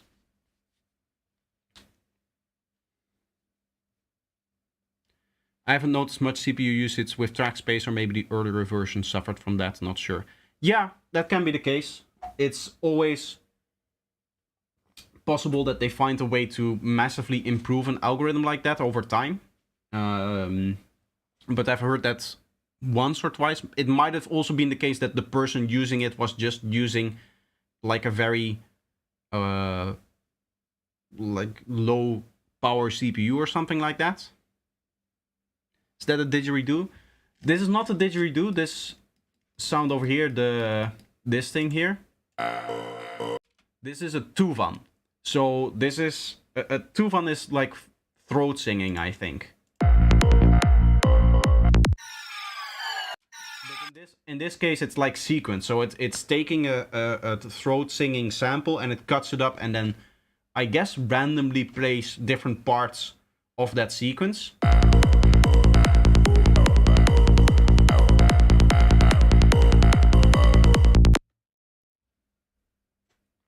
I believe this sequence is coming straight from Omnisphere. I don't think I made this. At least I don't remember making this myself. I think it's either just one long MIDI note held down and this is just the sequence that you get exactly out of Omnisphere, or I just put down the rhythm in MIDI and Omnisphere just generated the I guess like sequence for me. It just randomizes the starting position of the sample that it uses, and that's why you get like different tonalities every time that it plays. Tuvan is actually an ethnicity. Yeah, that's the Tuvan is that's just what it's called inside of Omnisphere. So I just took that name. It's called Tuvan vocal or something like that in Omnisphere, but it has in the description the fact that it's throat singing, and you can hear it in some of the other samples that it has too, because it also has the whole long sample as well. I was thinking either didgeridoo or throat singing. They sound very similar. They both have that raspy texture, that raspy quality to them, which I like. That's why I liked it. It had a nice aggressive kind of mid highs. I like that a lot.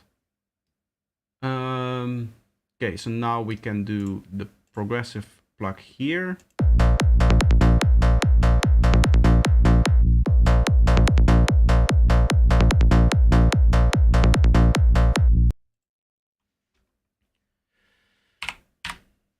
Probably want to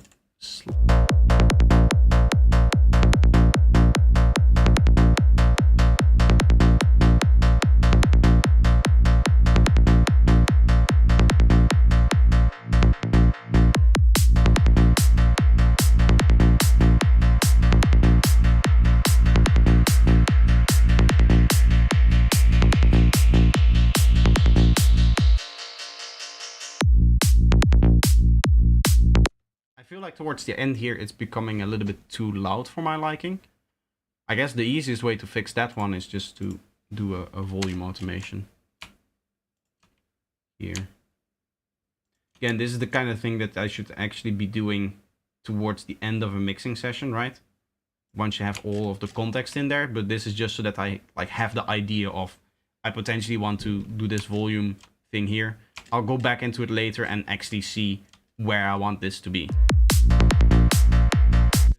Make sense to finally like complete the mixing part of this section when the rest of the context isn't there yet. Like this sound is going to go over top of it, this sound is going to follow right after it, there's going to be one shots and all that stuff. So this is just there as kind of like a reminder that that is something that I might want to do.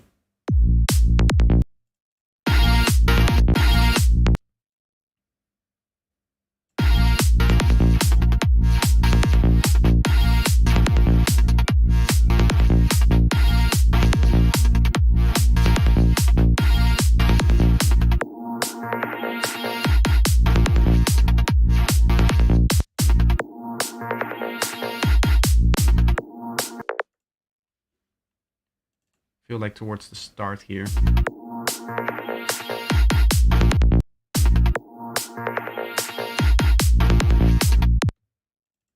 This sound doesn't really need that lower mid-range here. I'll go with a 2 steepness here on this one. Yeah, I just want this variation to be a bit thinner.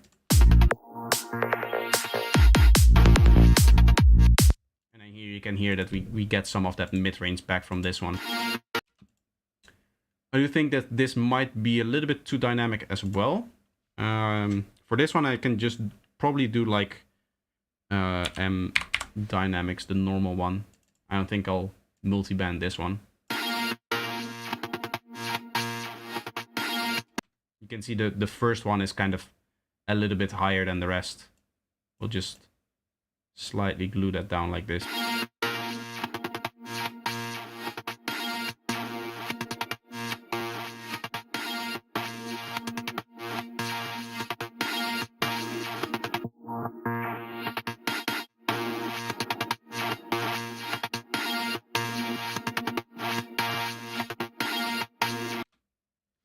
think I would like to do another dynamics here just to catch that attack.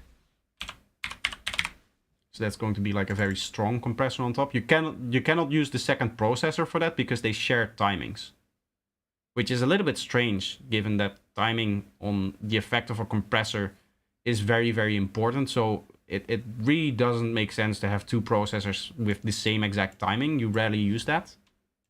In this case, we're like almost going to limit it, I would say, like hard, just to try to see if we can catch that one transient there and just bring it down.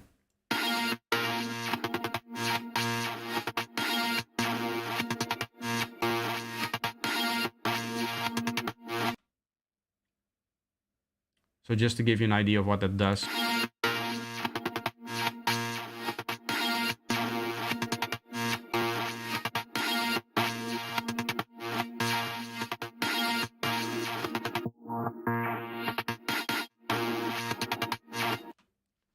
Can hear we lose a lot of the dynamics, and that makes it just easier to mix in overall.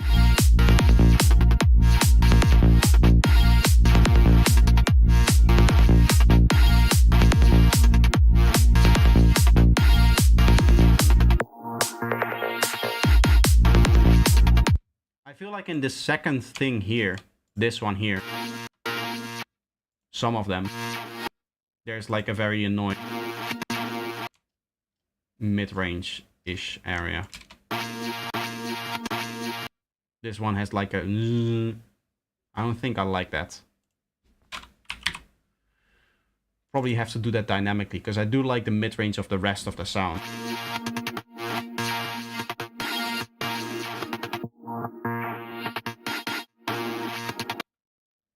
I think it's this one here, actually.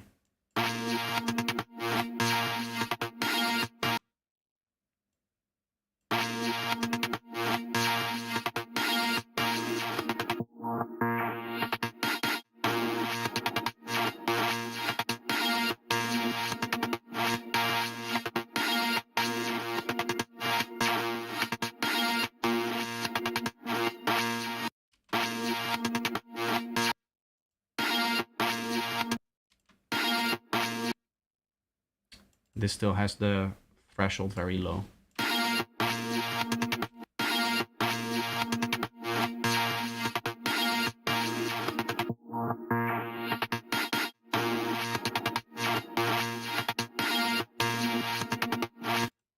So I want this to have like a very long release so that it nicely kind of slowly comes back in. I find it annoying that with the lower threshold, it doesn't seem to fully do the dynamics or use the full dynamic range that I've set here. Maybe there's a different way of doing that. Filter.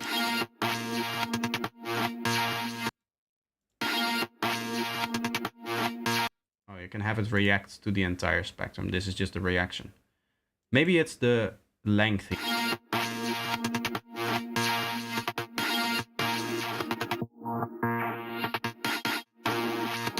That seems to do the trick there.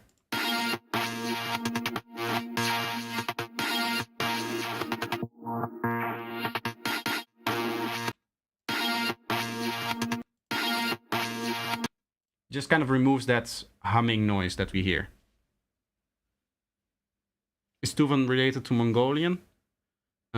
Indeed live in Mongolia amongst other places like Russia and China.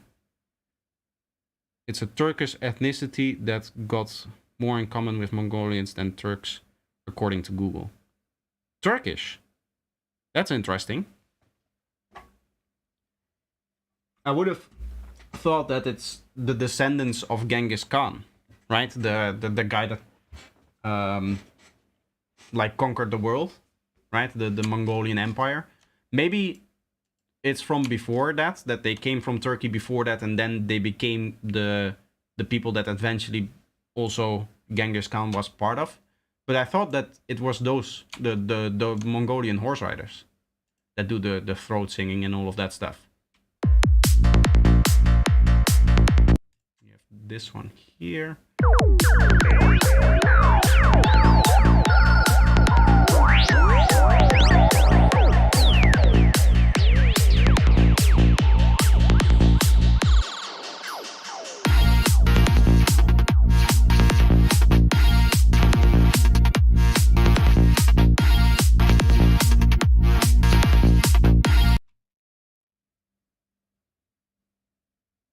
They're not from Turkey.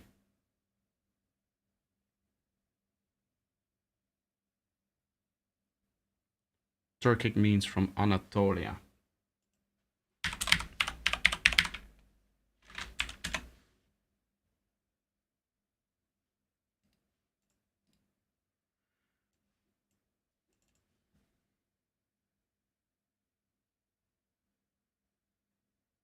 I mean, I'm not that good at geography, but I believe this to be Turkey. I mean, it before Turkey, obviously, but this, yeah, this looks like it's part of the place that we currently call Turkey. The OG Turks come from Central Asia. Aha. To be honest, yeah, I'm not a history buff, so I don't know. On the other hand, I don't really like care for that kind of stuff either. But it's fun to hear sometimes, like the fact that the Finnish and the Hungarians are related, as like this being the same people that came down from Russia before it was Russia, obviously, like thousands of years ago, and they split off, and part of them went to Hungary and became Hungarians, and the other part became the Finnish. Obviously, I learned that when I was staying in Budapest. That's the kind of fun information that they tell you. Like, we're actually related to the Finnish and nobody else inside of Europe. That's the weird kind of stuff that you sometimes hear.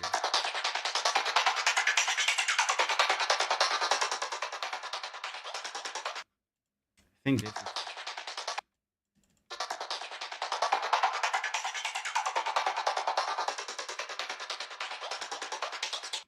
this is probably another place where I could probably better do it dynamically, right? Dynamic EQ here. This also has normal actual 24 dB per octave filters, which the normal EQ doesn't have. It stacks 12 dB per octave filters on top of each other, which is an interesting approach. I like that. But sometimes you need something that is like suddenly very steep, and that doesn't really work like that. Yeah, it's that kind of error.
According to the 2010 census, there were 264,000 Tuvans living in Russia. Funny. I guess they live, yeah, in the part of Russia that is like adjacent to Mongolia, right? Because that's, as far as I know, that's like where the throat singing and everything is from. So I associate it with that.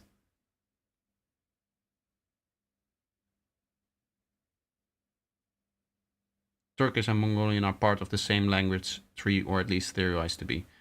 One of those things is really hard to prove because they go back so far. Like from the Hungarian, they know it, but there's a lot that they cannot like prove that, right? If you go back far enough, you'd be surprised where a lot of ethnic groups stem from. Yeah. Especially if, I think it's hard to prove because some groups don't write those things down. maybe it's the case that for the Hungarians, that the fact that they're the same people as the Finnish, that they wrote down like how they came down from where they were in what's now Russia and split up. The fact that they wrote that down makes it so that that kind of information is retained and like saved somewhere, and now we know it. But it could be the case that for some people that they are in, or some groups of people that they are in fact related, like you're saying, but it just gets lost to history because nobody bothers to write down how exactly a group travels or something like that. Or maybe it's a very small group of people that decide to travel for a very long distance, and because it's such a small group, they don't leave any kind of like fingerprint in history, or whatever you would call that. I don't know. And for that reason, it kind of gets lost to time as well. There's probably a whole bunch of reasons why it would be easier for one to prove that one group is related to another as opposed to another group or another relation.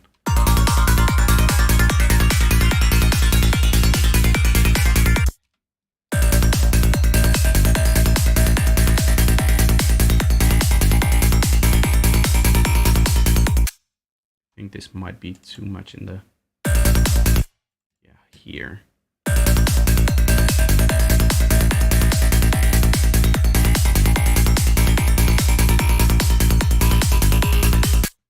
You can hear how it's just removing some of the very high frequencies takes away its priority a little bit more than just lowering its volume. In fact, this means that I could probably turn it up by like a dB-ish. Maybe not so much. To be honest, I think that this one is a bit louder here, so it's not coming through as much. So I'm just going to slightly boost this one as well.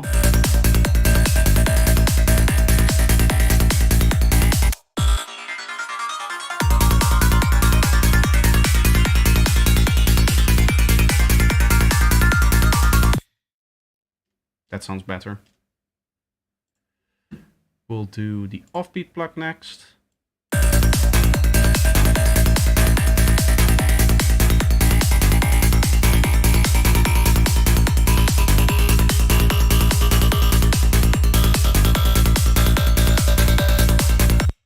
We have one more over here.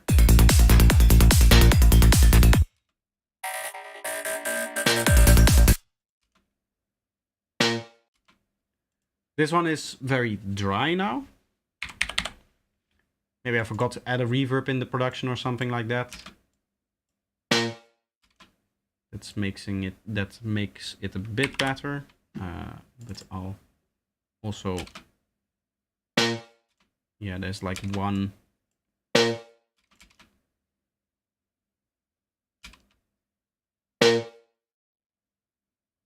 feel like it's more here.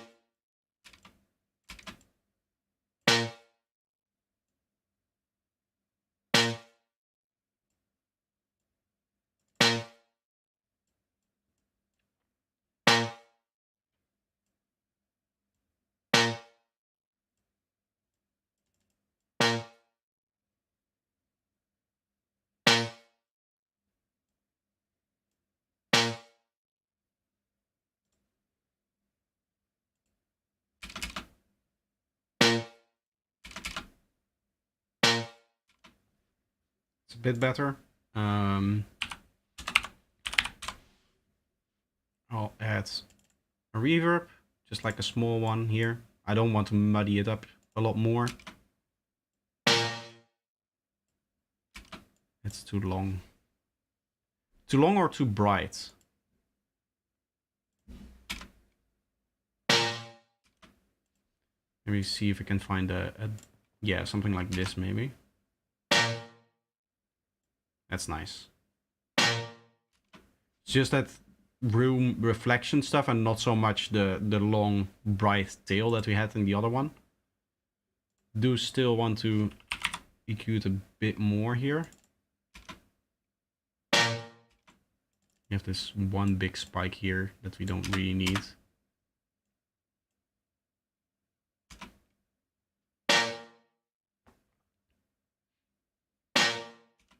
To be honest, I should just probably like filter that out with a high pass. Obviously not like that. That's going to cause more issues than it solves.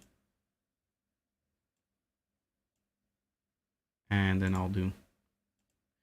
See how this is like. Do you see how it almost looks like the filter cutoff changes if you do it like that? Like it goes up steeper. This should be a 71, I believe, default value. Yeah.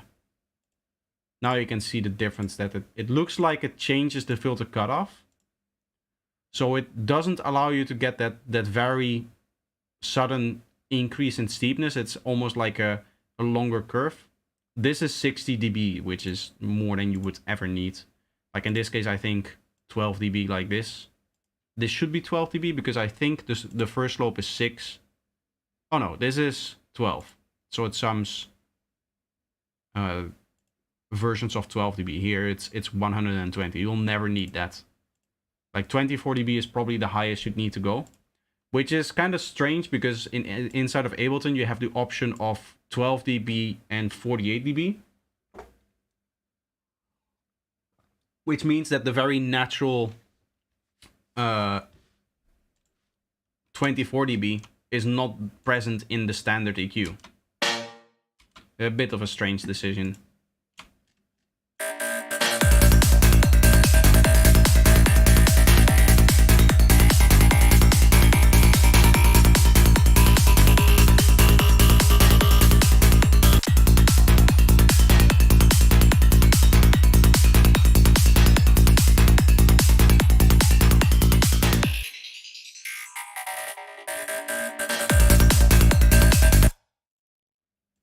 Okay.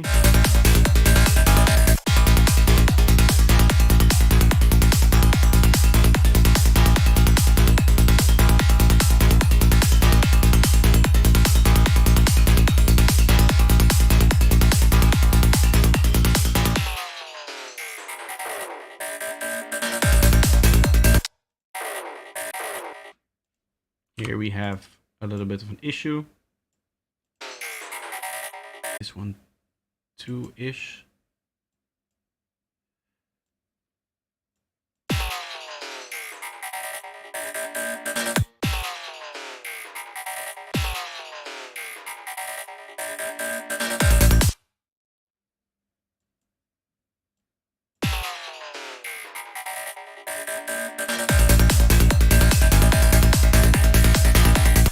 That sounds cleaner than we had before. Okay, that means that as you can see, we have all of the sequences in here except the intro and outro stuff. We'll leave that for later. We can probably get to one-shots then. Let's see here.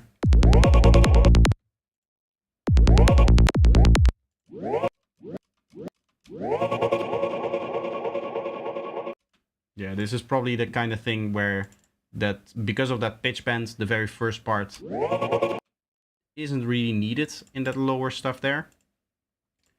Normally, as I said, this is the kind of thing that I would remove in a production project, but sometimes I either overlook it or I copy over a high pass from another track, which is then set too low, which means that it's not adapted to the sound. Really, this is all that we need from that sound. We don't need that lower rumble. I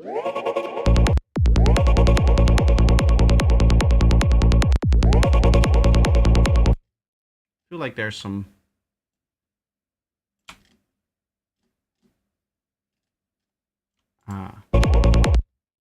Is it this thing?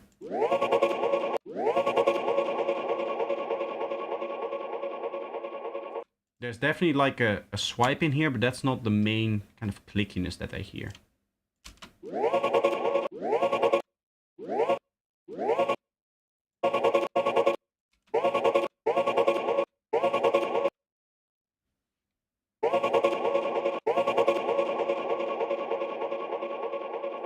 I mean, it's definitely annoying that that swipe is in there because it feels like that swipe is towards the mid-range a little bit lower. It goes wah-chuk. So this might be something that I want to fix. in the production, which means that I'm just going to, where is it? Set to custom color, just like a bright red for now. This is how I know that there's something that I need to like actually fix about that track, that there's something that I need to go back and re-render something. It just means that I have to just edit the sample there a little bit. Those are the kind of things that only really become apparent once you start doing the mixing and start to listen to each individual element. And that's another reason why I like to add them like this. Got Melda for quite a while and still don't use them enough. I might contact them. I would like to have a better sample splice option in M Sound Factory. There's some really cool stuff that you can... Oh, would you say speciality? I use Serum for like 95% of the things that I do. That being said though, with the Melda stuff, the fact that everything is so in-depth and the fact that I have the total bundle means that anytime I need to do something special, I know for a fact that Melda has my back, right? That I can do that in the Melda plugin.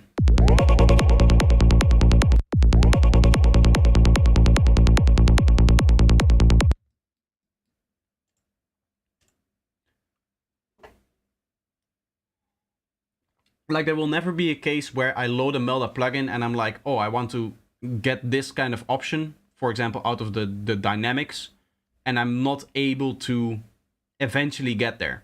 It does sometimes take longer than it would get in other plugins, which can be annoying for some, I guess. But I know for a fact that anytime I open a Melda plugin, eventually I will get to the result that I actually want.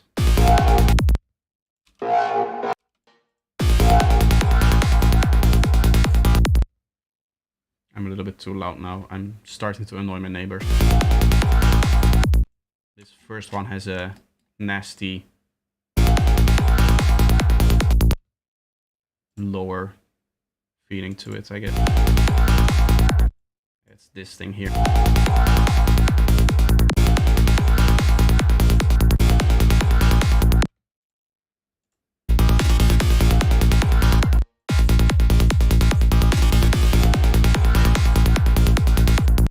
Still kind of has that in here.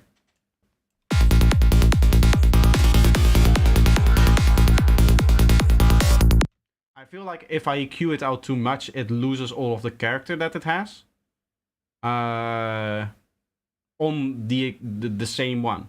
So normally, like we did with the other ones, you would use a dynamic thing here, but a dynamic EQ would also remove the same kind of thing because it's at its highest here.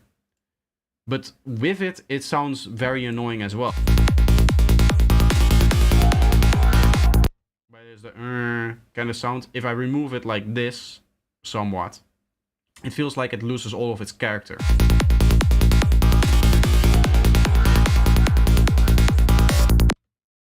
Maybe we just need to edit this thing a little bit more drastically. Like, let's see what happens if we go Lux. Nice bit of saturation on there. Probably need to do like this.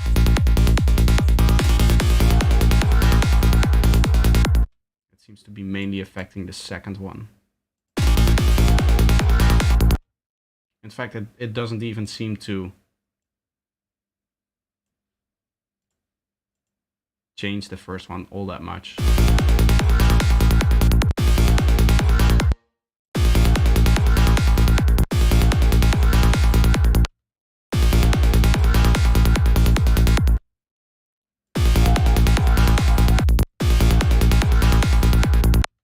I mean, it did fix it, more or less.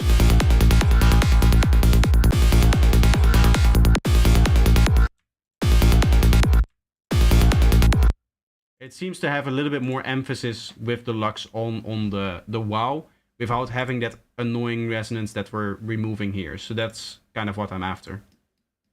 I see that I'm just using one variant. Sometimes I have a one-shot like this and they're always the same. In this case, I think it may be different every time.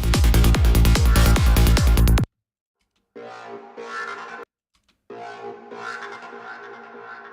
it's just like gated over here and it just has a different waveform, but the modulation is the same. Oh, not even here it's gated. I guess that works then. Because sometimes I have different modulations for different one-shots, and sometimes they're always the same. Anytime that it plays. You just have to figure out if it's one or the other.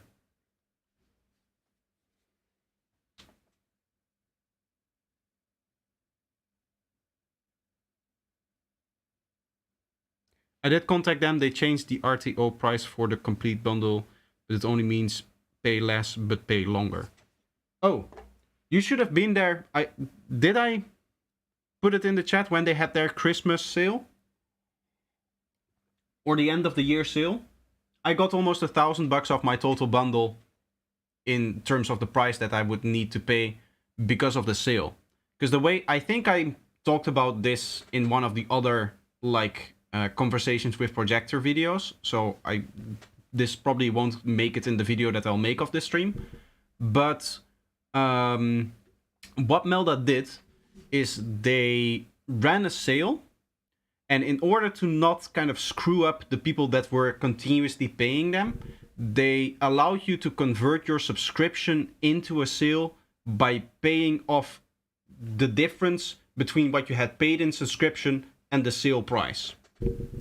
So that means that I had paid two of the two instances of the subscription, the annual subscription, which is $500 a year. That is quite a lot, but you consider that the bundle is 2K, so you just pay it off over 4 years.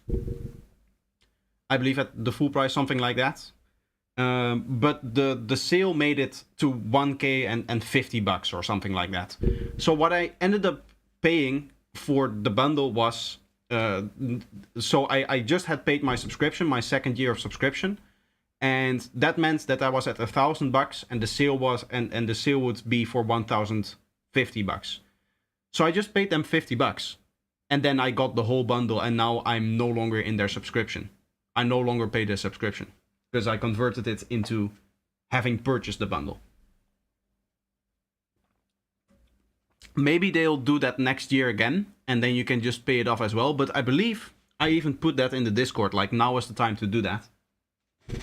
Back when that was happening. But maybe you've missed it, or maybe I forgot to put it in there. That can also be the case.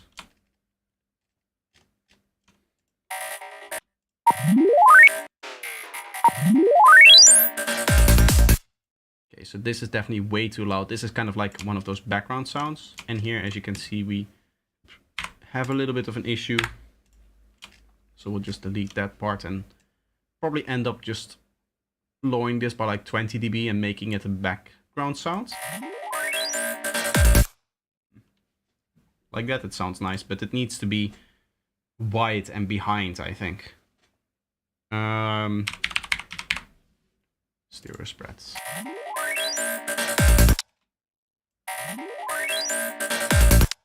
A very interesting stereoscope there. I kind of want this to come in over time, the stereo widening effect. Yeah, spread. So maybe from here to here-ish.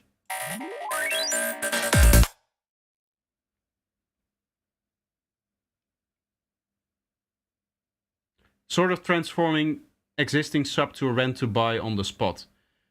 No, because I think even the subscription model that they have is like rent to own or rent to buy or whatever you call it. Right, and that I would need to pay the subscription for 4 years, and then I would have had paid off the full price of the bundle. But because they had the sale going on, they essentially they essentially gave me the sale as well, and they include within the sale price the part that I already paid to them.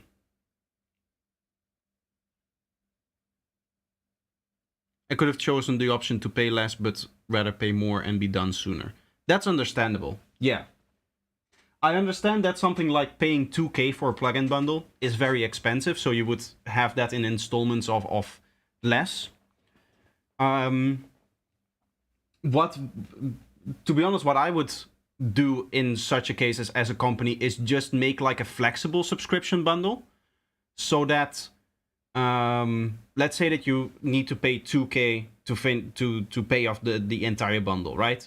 You can say, oh, I don't want to pay 2k in one instance, but I might want to pay $500 now, and in 2 months I have another $200 that I can put towards it, so that you can kind of slowly build up the payment that you have until you have paid off that 2k, and then you own the plugin bundle.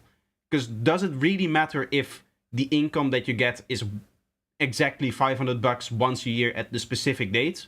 Or if people just say like, oh, now I have a little bit of money that I can put towards the plugin bundle, and in 2 months I have another bit of money that I can put towards the plugin bundle. I don't really think that that would matter a lot for a company, right? I guess the benefit of the subscription is that you know that you're going to have a steady form of income for at least 4 years. But the only way that you would limit that is that you would need to pay at least $500 a year then, if you want to have that stability as Melda.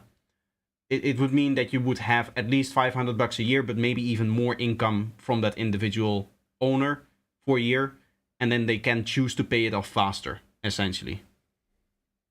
It is still nice of them. Yeah. It is very nice of them to do that. They had no reason to do that, in my opinion. Like, I don't even know why I was on the website. I was just kind of there, and I saw that that was available, and I was like, hey, wait a second. I can just do that. I can just pay off my bundle right now. Here we have the same little issue.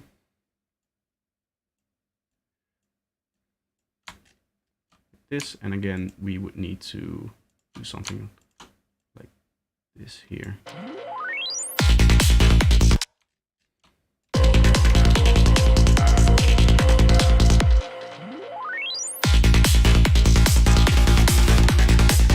Yeah, we have something different here, a spoken vocal that's going to cover that up.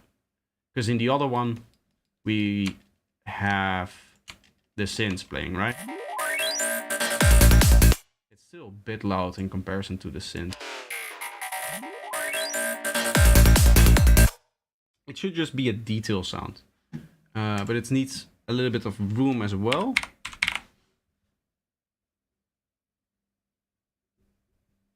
There's something making like a very strange noise here. Is my... I think my headphones... I think what was happening is that there was still a slight bit of volume coming from my headphones.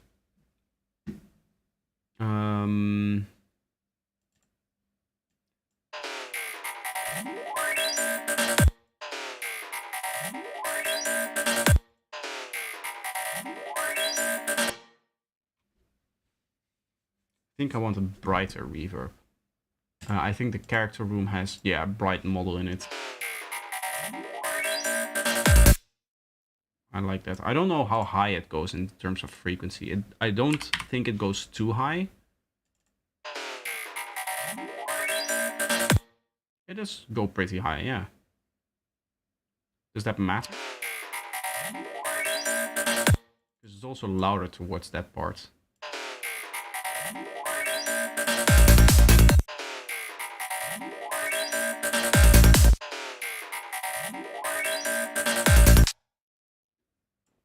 Okay. 1, 2.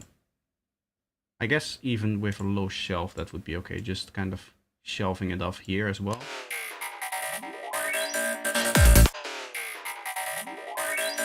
Because I still want the pitch up effect there. I just don't want it to be as loud as it is right now.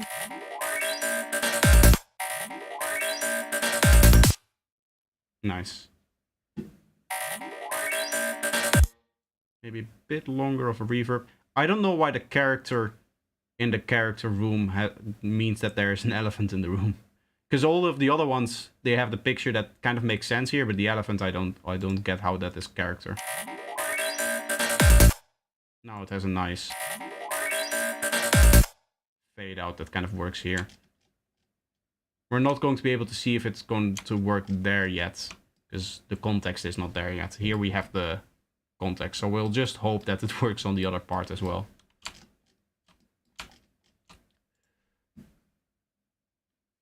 I've been streaming for 2 hours? Wow. I should probably take a quick break here. Refresh my ears a little bit. It seemed like a lot less, but I guess with the organization and a lot of the talking that we've done and just trying to get all of the details right when I'm initially adding it, it takes a lot of time. That means that I say like trying to mix a track from start to maybe even a quarter of the way done. That's probably kind of where we're going to get today, if it's already been 2 hours. Because I need to also make shorts tonight and stuff like that, so I cannot stream for like 5 hours or something like that. It's probably going to be like 3.5-ish hours, and then I'll be gone. What I'll do for now, just so that you guys can hear where we're working towards, is I'll loop this one here. So this is the production mix of the same track. Wait, there. And I'll just have you guys listen to that while I'm taking a quick break. And as always, I'll take a quick break which lasts until the end of the track. And then once the track is finished, we'll get back into actually mixing the same track that we're currently listening to in production. Okay?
to me, that's one thing. It's a fun game.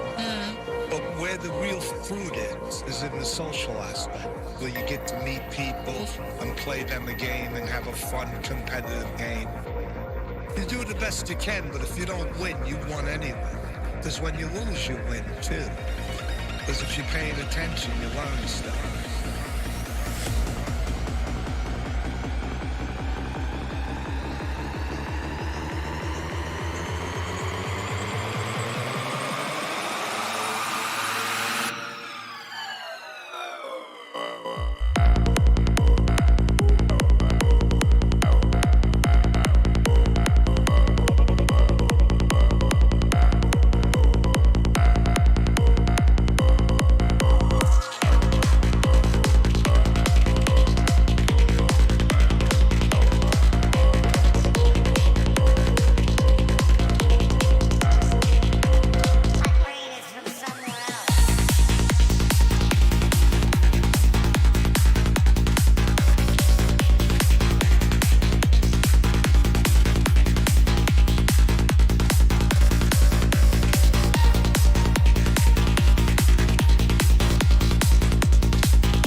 Okay, so that's the full track that we're working towards. Obviously, a lot of the sounds have not been added yet for those just joining the stream. And we're just mixing in one sound at a time at the moment. Well, enjoy going live soon. Nice. You're probably no longer here, but if you are, drop your link in the chat or in Discord probably is better because you cannot drop links in the YouTube chat. Then at the end of my stream, if you're still live, I'll send the people over there so that they can watch.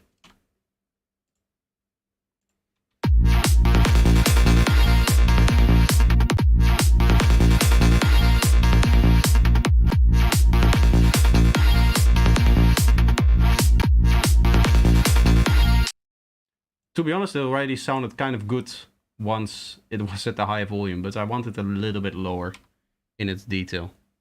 Groovy middle part. Yes.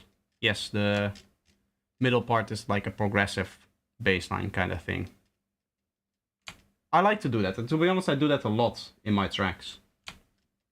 Just having like, instead of it all being rolling bass, it just spices up the track a little bit more. Makes it a bit more interesting.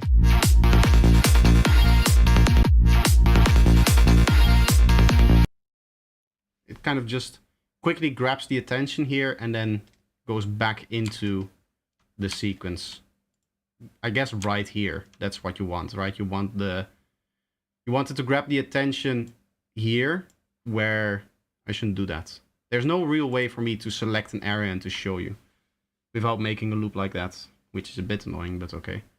You wanted to grab the attention here, and then once the sequence kind of restarts, you want the sequence to grab the attention again. So that's kind of what I'm aiming for here. That's kind of what I'm listening for. Oh, you can just disable the loop, I guess. Yeah, that's exactly what we're trying to do. It grabs the attention in this little spot here. It delays out a little bit. You can hear it delaying, but this stab here just takes over there. So it kind of just resets the groove and adds a little bit to the groove instead of taking over the initial part of the next kind of groovy sequence part, right? Of the 2-bar loop that this sequence is. You can kind of see here, here, here, here. It's like a 2-bar thing.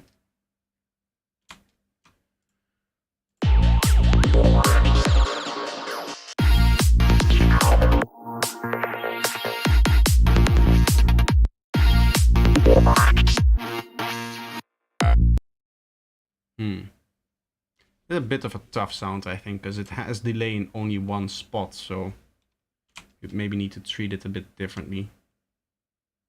It's also louder here. That's maybe like minus 2 dB on, or minus 10 dB on this one then.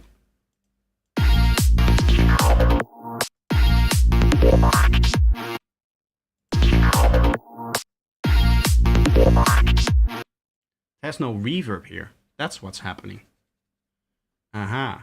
So here I need to go back and probably add that reverb back in on that last playthrough. So let me just mark that.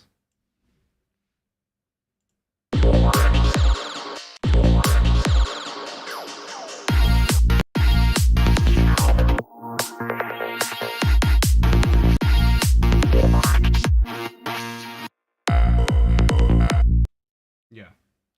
Sounds a bit strange now because there's no reverb on that one there. I could technically add the reverb back in here, but I would like to have the same reverb on all of them so that it sounds cohesive. So I'll do that in the production project and just render it out with the reverb being better, like, because the reverb turns off here because I wanted to stop here when the, like, that little fill idea comes in.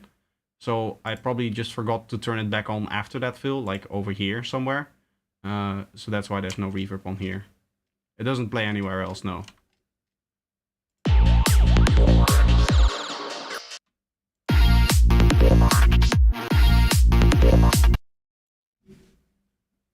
Bit of lower mids can be taken out.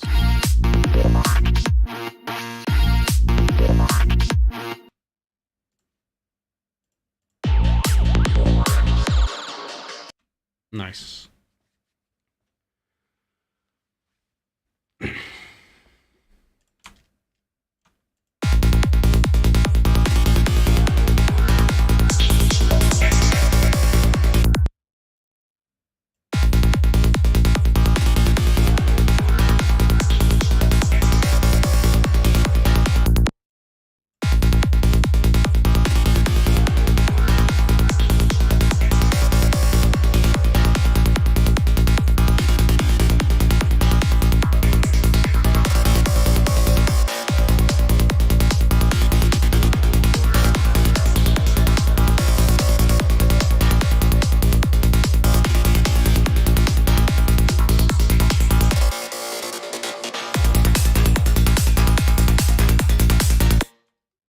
Nice. I like that. Does not need much work there in terms of effects. Okay, so this is in the intro. This is one of those that are in many spots. So this is very useful actually that this is in the intro, because that means that it's one of the sounds that I can then potentially mix in, or mix elements with, that are only in the intro. Just like we have over here, for example. This is another one of those sounds that kind of covers the whole track. It's useful to have a few of those so that you don't end up in the situation where you mix everything against the kick and bass and then you have nothing in the intro, which makes it a bit harder for you to kind of judge how the levels needs to be of the elements that are only in the intro. right? You cannot set the volume of this thing because there's nothing to balance it against. And there's obviously other ways you can just listen to kind of where the transition happens. But it's much easier to have a few sounds that you can already balance things towards.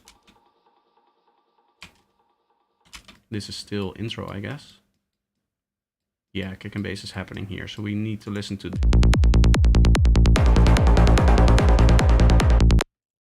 And this one has a bit of mid-range that I would like to remove.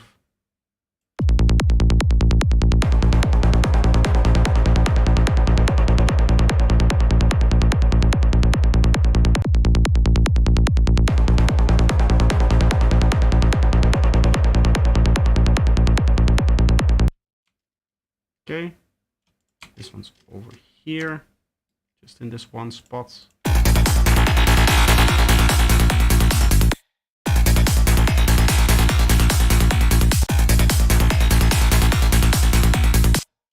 Another easy sound, I think, that just works with the volume that we set. Those are the best sounds, the ones that you can just, for the initial like mix that I'm doing here, the ones that you can just set the volume on and it works. There's a good chance that I'll never add any effects to a sound like that. But there might be once other problems start to come out in the mix and I might need to do a little bit of EQing and stuff like that. It's usually the case that for these like minor sounds, you don't have to do that much work in the mixing project. This one is really sharp.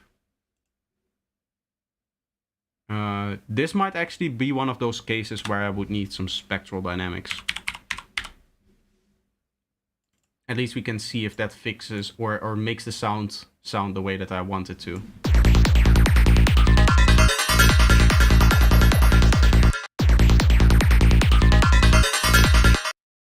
Of course, we want fully wet here. I'm going to set up very sharp compression for now so that we can just dial it in.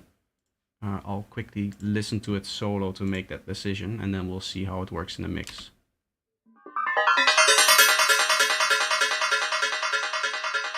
I want it to be slowed more towards the high frequencies.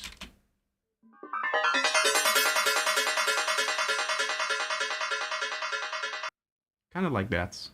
What happens with no naturality here? That's too much. Of course, we have set some very high settings, and the naturality kind of, I guess, remove some of those settings that we have in, or the very strong ratio that we have set here.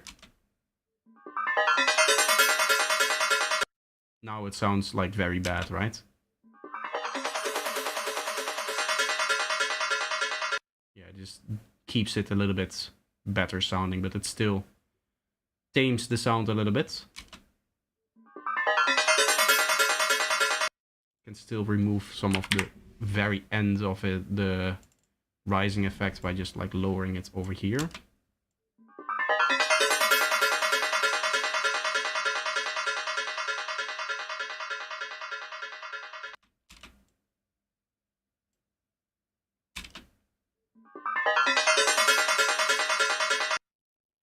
That's good enough for now.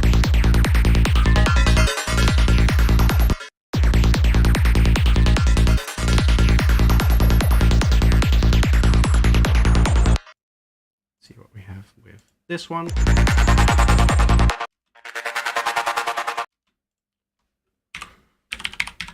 This needs some stereo width.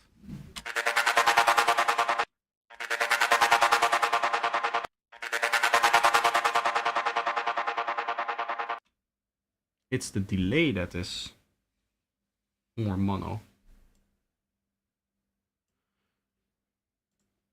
I guess it doesn't necessarily need it on the sound source itself, mainly the delay.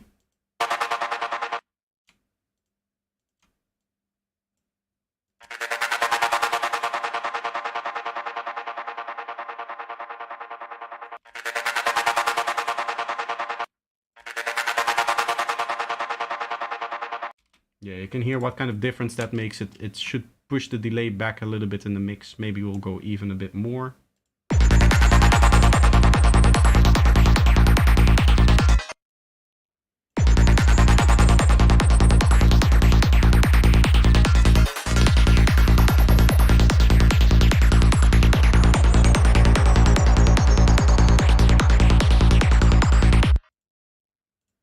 I like that.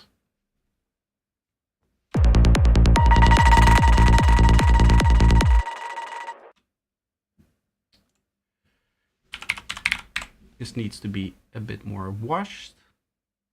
I think this is a really cool one because it has the coarse delay thing here, which sometimes works.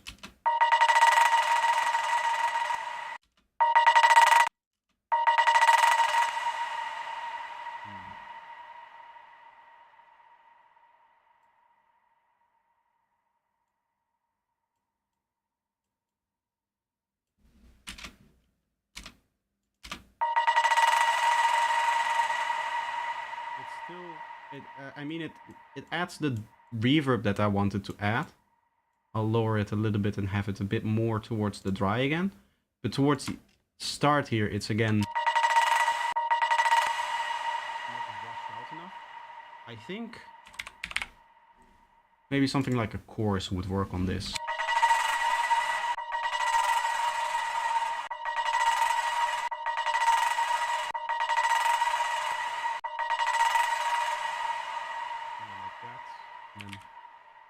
Just slightly lower that.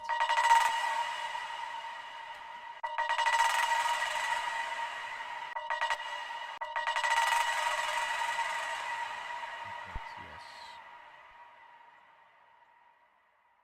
By the way, I don't think I mentioned it, but the way that I'm currently kind of like judging the sounds is not necessarily fully in the mix, like I'm soloing a lot of things, as you can hear.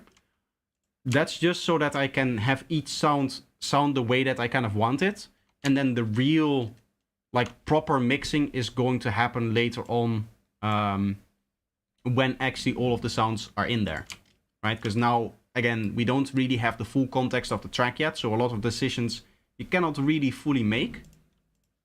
So it's better to just try to get every sound to kind of perform the way that you want it to, as opposed to perform the best possible in the mix. And then once all of the tracks are added, you start kind of combining everything together and see if there's clashes and errors between the files that make it so that you need to change things. Most of the time, I tend to get very close with just initially listening to the sounds. Like, I'm pretty happy with how sounds tend to combine once I'm like done with the initial thing. And it tends to be that I'm mainly focusing on like the bigger picture as opposed to nitty-gritty details in individual sounds.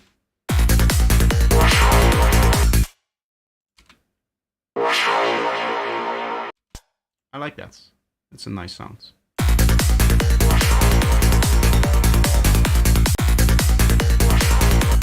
I did not set the volume for this last one though, because I listened to it mainly solo, so we need to do that.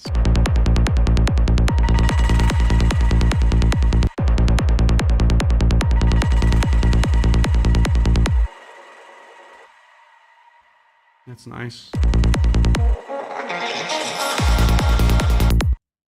Nice little vocal thingy here. It happens more than once actually. I thought it only happened in that fill there, but okay.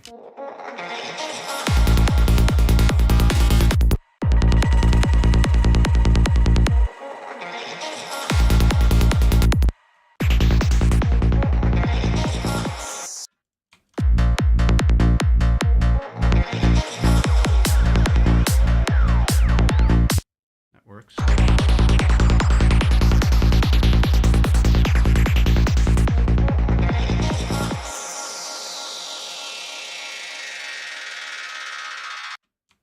I think now the sequences here, it kind of just comes in out of nowhere, but once again the context of the track is there, it's going to sound much better, because now it sounds really abrupt, right? I think that there's maybe some effects. Yeah, there's like a sweep into it and an impact stuff, and once that's in there, it's going to sound much better. So normally you would jump immediately to see, once you hear this sudden sound suddenly have so much high frequencies and grab the attention kind of out of nowhere, it feels very off and you are tempted to immediately try to fix that. This is the kind of thing that you would need to restrain from if you're still in adding elements like stage for it. And I know most people don't mix this way, but if you do, then make sure that you are careful with that.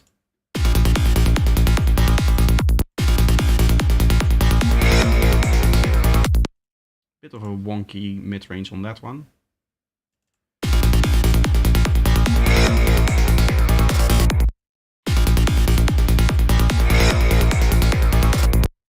That's better. We'll set that at like -6-ish.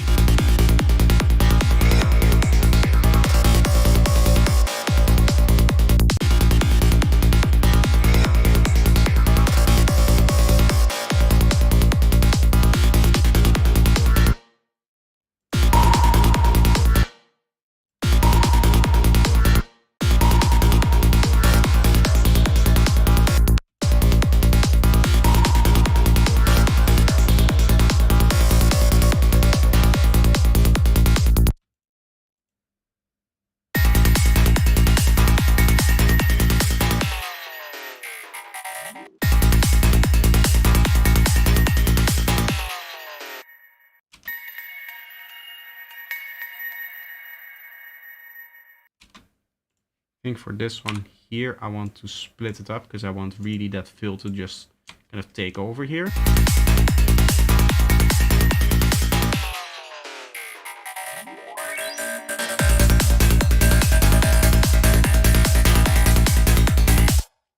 This might actually become one of those sounds that we talked about before that I would delete, because it's currently, I know we're still not in the full context, so it might again change later, but it sounds off to me the way that it is now. Maybe it's because in the original it's much lower, maybe.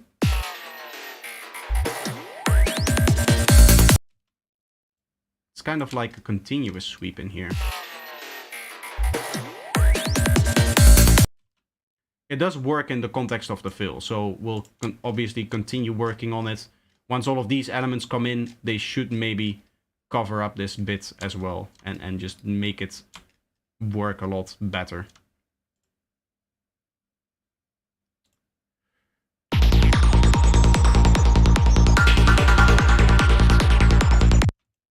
This one sounds very aggressive at the start.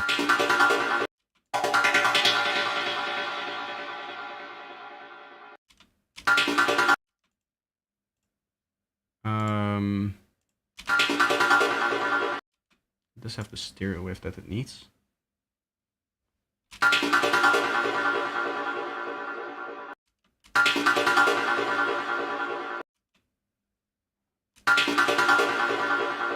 Trying to see what to do with this sound. Maybe it will just work if I lower its volume in the context here. Yeah. Okay. I guess that's the danger with listening too much in solo. You hear problems that in the grand scheme of things don't really matter.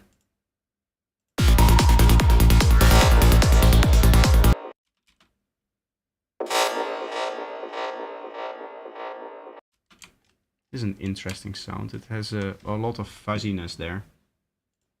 I don't think I want so much of that, actually. It's like...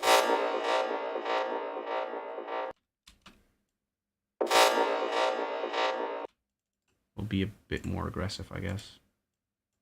Maybe like 6 dB per octave. This is kind of almost like a slope, like shelf. Almost, but it kind of continues with the slope of the shelf. It doesn't really look like a filter that rolls off here. It even looks like it's kind of rolling back to 0 here somewhere. But you can just use that to dampen a sound like this.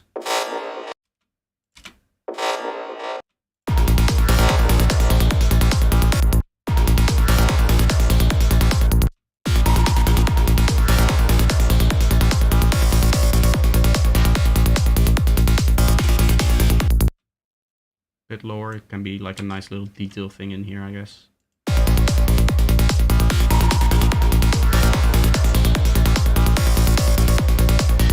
Yeah, you can barely hear it like this. I think I'll go with that.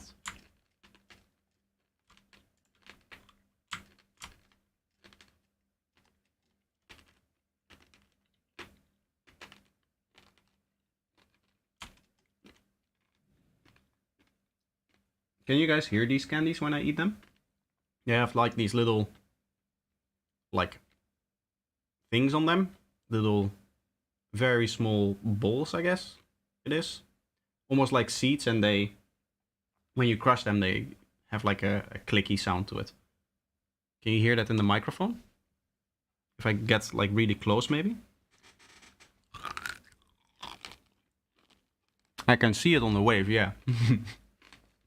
It's probably sounded nasty. I'm sorry if that triggered some of you.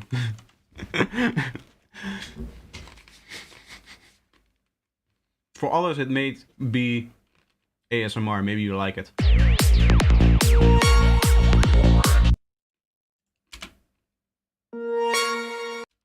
This needs some washing out. I'll do another chorus on that.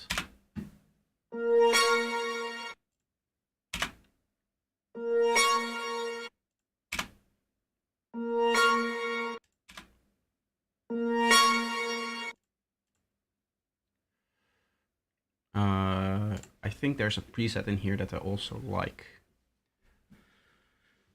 I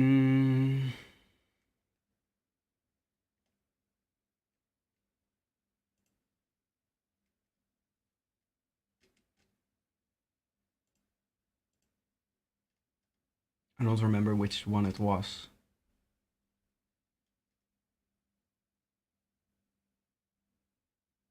There was something like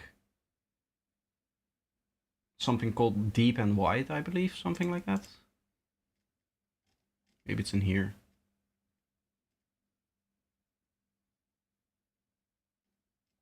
I mean, we can just listen to a bunch of them and see if there's some.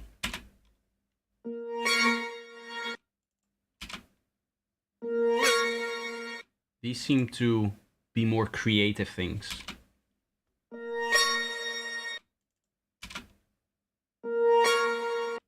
I just need it to be like washing out the sound. I don't need it to actually alter the sound a lot. That's obviously too much.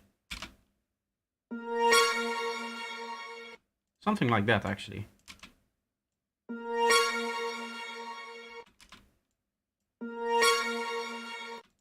I like that. And then we'll slightly tame its high end as well.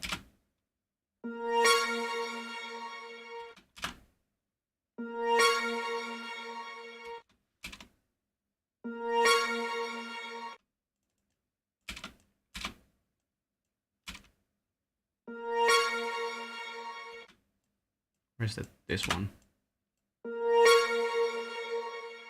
It's kind of both a bit.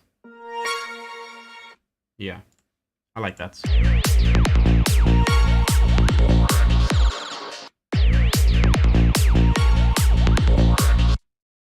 think I want to add a delay on this one as well. We'll go with, sorry, Echo Boy.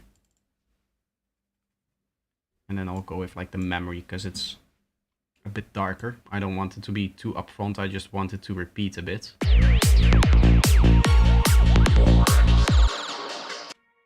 It's a bit too low in terms of the brightness that I want for it.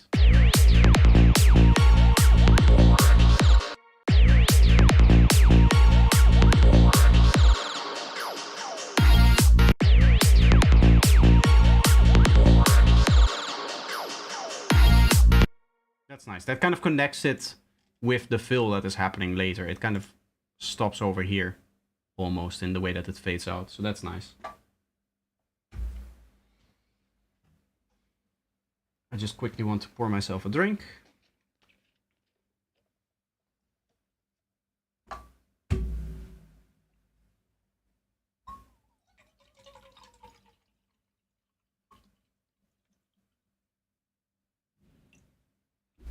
Funnily enough, even though we have streamed a little bit less time, like half an hour less, and we had consistently like half the viewers of the last stream, we still have roughly the same amount of total views coming from the stream, which is interesting.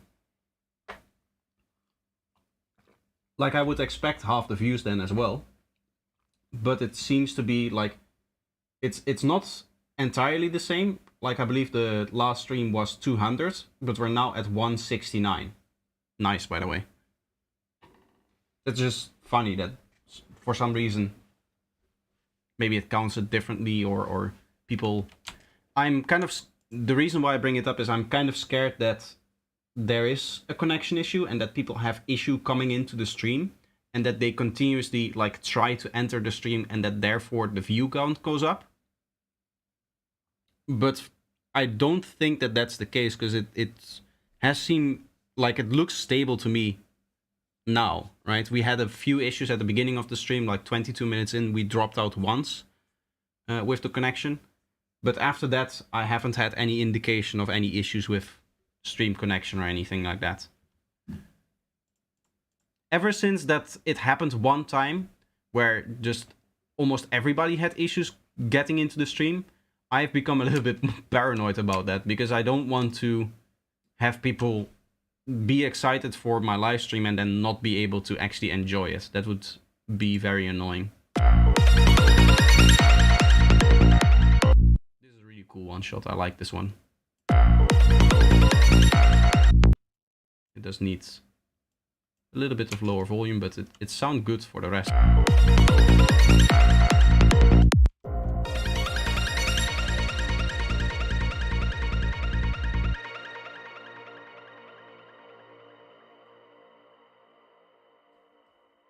What's happening here?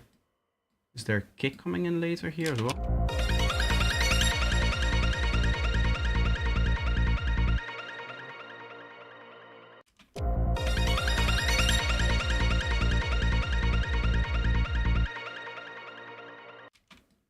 Because I see a baseline there and like a build snare coming in already.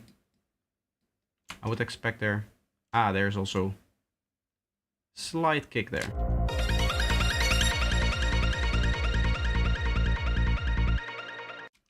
Sounds like here towards the end the bassline becomes louder than the kick. We might want to address that.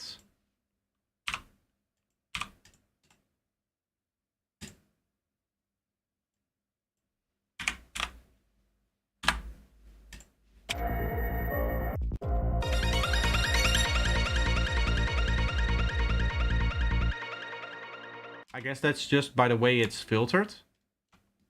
And maybe because it has a bit, the bass has a bit more sustained mid-range than the kick, obviously, because the kick is just like a pitch down thing, and it's focused more towards the lower frequencies that I might be cutting out there. But it seemed like the bass was more prominent than the kick there, which I don't like. I still want to mainly drive home like the rhythm of the kick. Another cool one shot there. These are the things that really add character to a track, right? The unique kind of melodic things.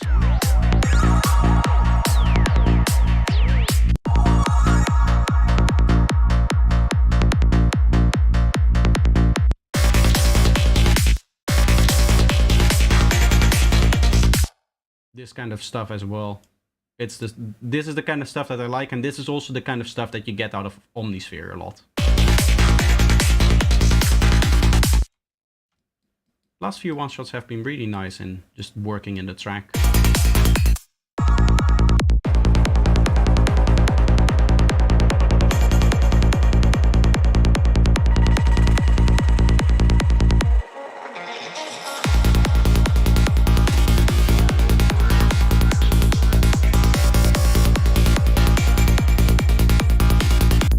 I think it has some different tonalities.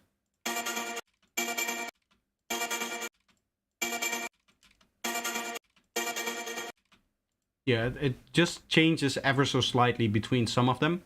And I think that that's the reason why I continuously repeat it. I wouldn't do this nowadays, I think, for like a whole drop segment and part of the intro always have the same one shot in the same place over and over again.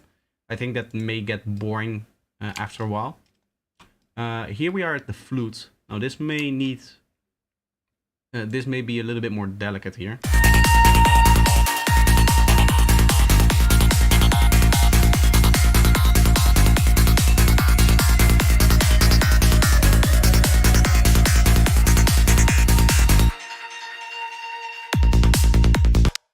we don't want that to grab the attention away from whatever this is.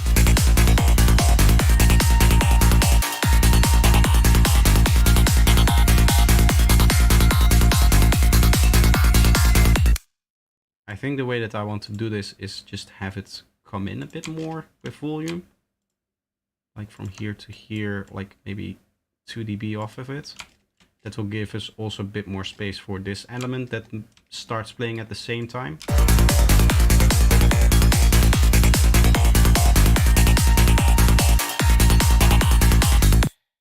For me, it's stable. Nice. Nice. I always have the... Now that I'm doing the conversations with Projector, where I go through the stream and take all of the conversation highlights, I always have the possibility to just check.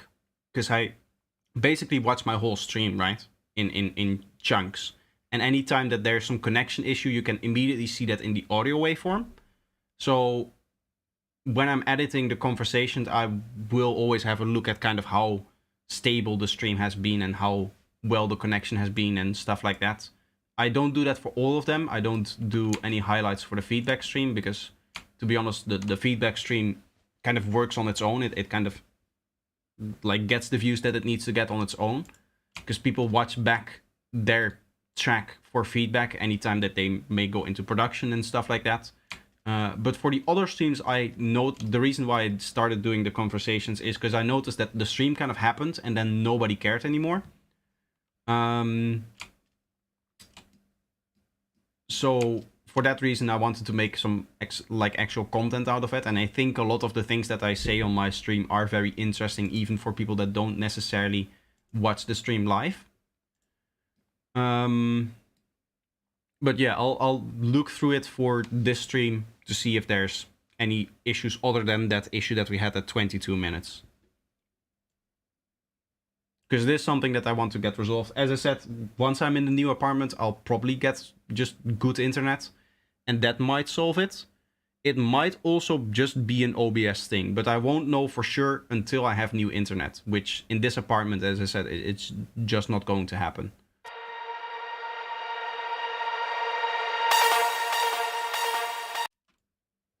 Bit lower here.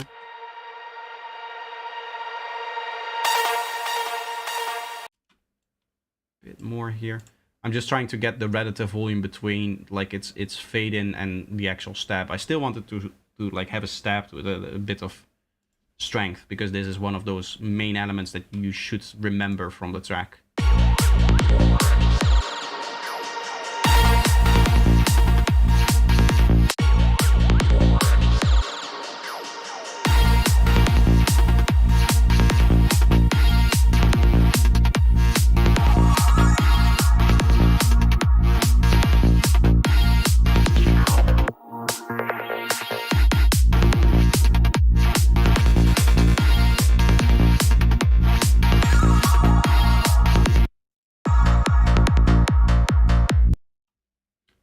Okay, so all of the one-shots are gone. We have a few like atmospheres in here, which I also treat like one-shots, so we can add them now. This is very mid-range heavy, which is clashing with our bass line. Here you can see that we can just get rid of that here.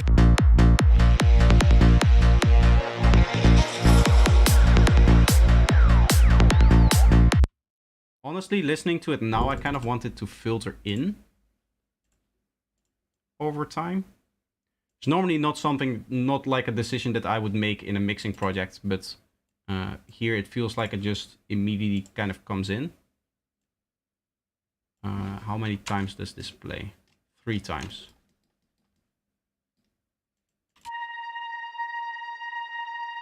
This one is, this is the one that has like 3 octaves.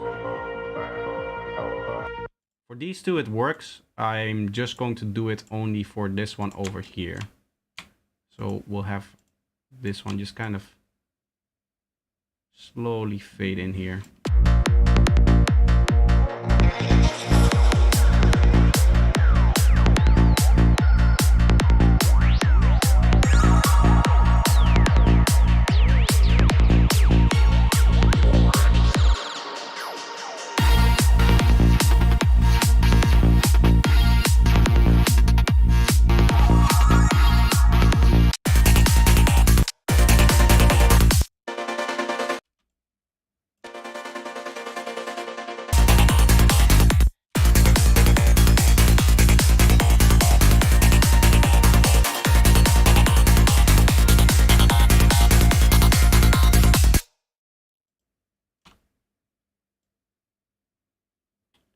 Probably going to go down a bit more so that this has a bit more space here.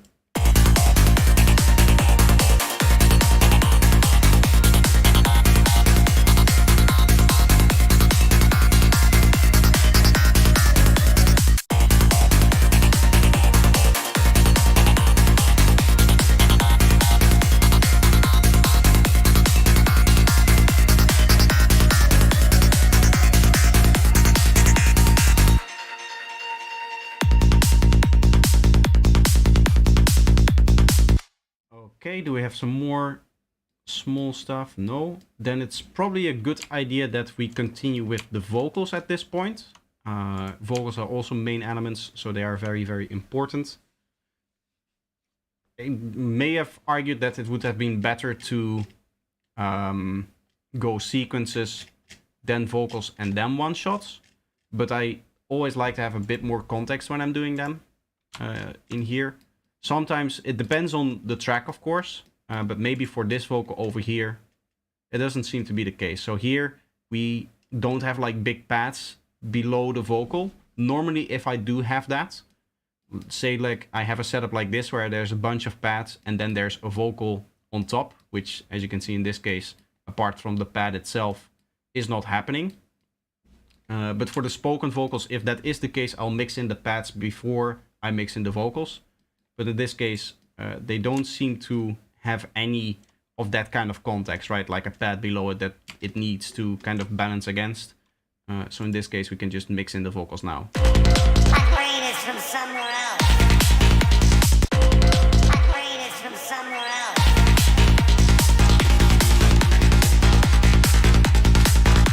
This one just worked with the volume, I guess. Being a player to me, that's one thing. It's a fun game. But where the real fruit is in the social aspect. Where you I feel like this has some fuzziness to it.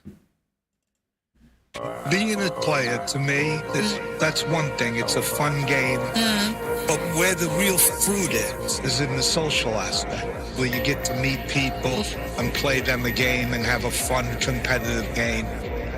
You do the best you can, but if you don't win, you won anyway.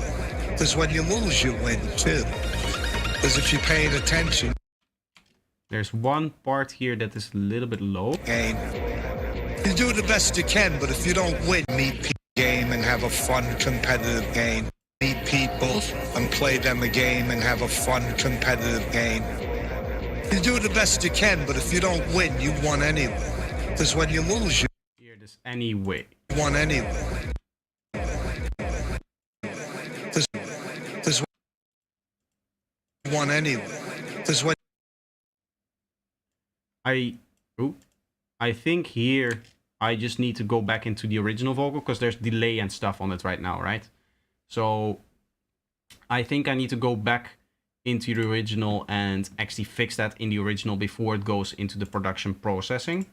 Like all of the processing that I do on there. This vocal is already like compressed and everything, as you can see. So that is something that I actually tend to do in the production as well. I don't just drop in a vocal and don't do any form of mixing. Like I already have an idea in mind of what I want the sound to sound like, and I already kind of try to establish a production mix. This is just reevaluating everything and reestablishing all of the balances and the levels and all of the spectrum stuff and all of that. In this case, I noticed something, the anyway is just not coming through enough. So I need to just edit that vocal a little bit to make it stand out. Whatever you want to do, believe it. Whatever you want to do, believe it.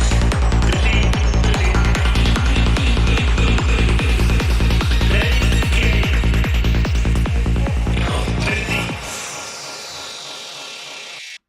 This one seems really weak. It's not even hitting full skill there. It's only here. Whatever you want to do, believe it, believe it, believe it, even if you don't believe. Play the game. It's just this Play the game. Play. play part here. Snap, we want to...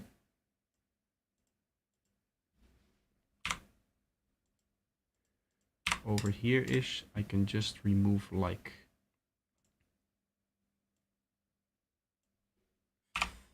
maybe not 3, maybe 2 dB. So minus 10 then, instead of minus the other thing, of course. Play the game. I would like that to crossfade then. Can I crossfade, please? It allows me to crossfade here, why not there? Wait, how did I do the other one?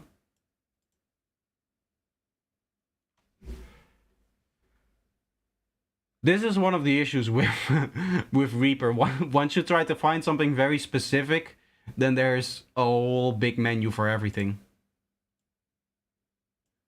Because see, now it doesn't seem to be crossfading over here, even though over here I have it faded like this.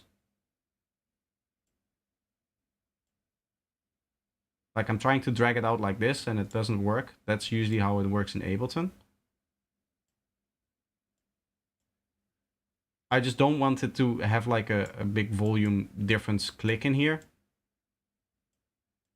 Technically, to prevent clicks, I can do it like this, but it's more natural to just fade between it, I guess. Play the game. Believe It is. it. Believe it. Believe it. Believe it. Even if you don't believe. Play the game. Believe.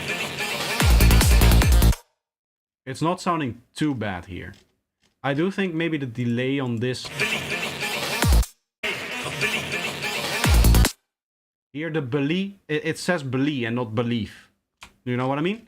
So this is also something that I would need to fix because I want that vocal to come through. I've talked about this a lot in feedback streams.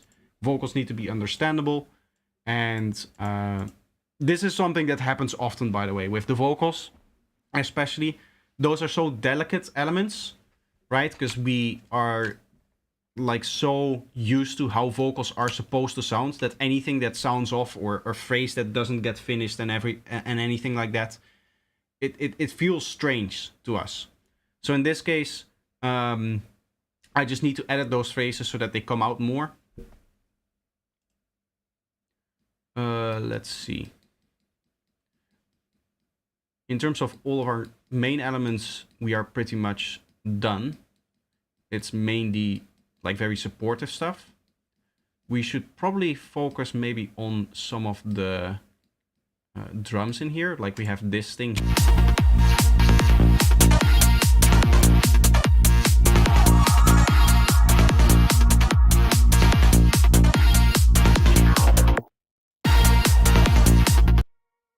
I like the click that we have in here. The chuck chuck. The best way we can bring that out a bit more is with dynamics. Just compressing it, right? Let's go really fast attack on this one. So that we really grab that transient there and just kind of low ratio.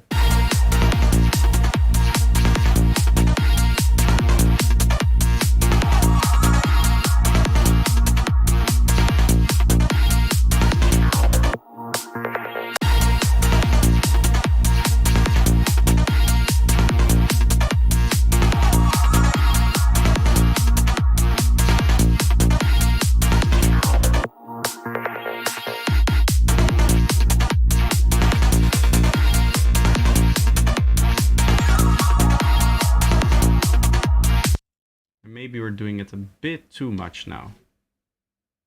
Just bring it up slightly.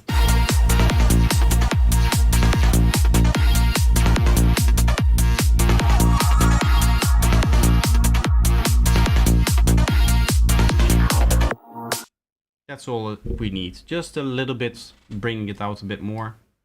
I'm going to now focus on, since we already have a lot of stuff in here, in the, I guess the breakdown in here, we can focus on that. Being a competitive game, you do the best you can, but if you're paying attention, you learn stuff. If you're paying attention, you learn stuff.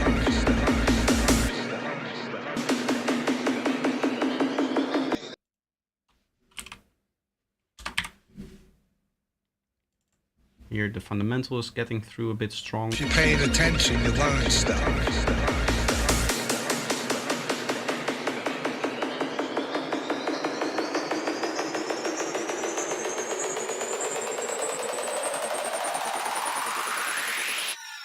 If you're paying attention, you learn stuff.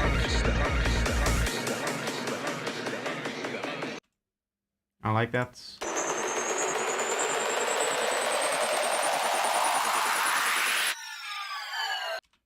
Maybe a bit lower still. There's a lot more stuff that is going to come in here, so I'm preemptively also lowering it a bit on this part.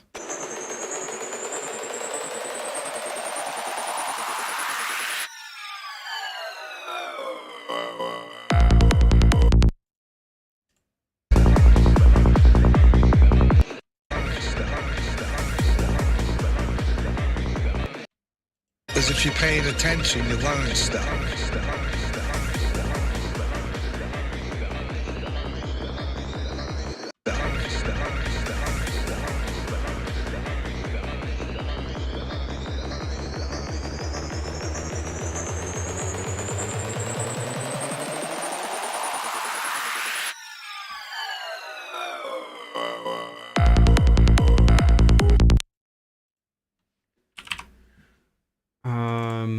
On this one, I wanted to mainly focus a bit more towards the end here. I'm thinking that it's going to go from lower frequencies to higher frequencies here.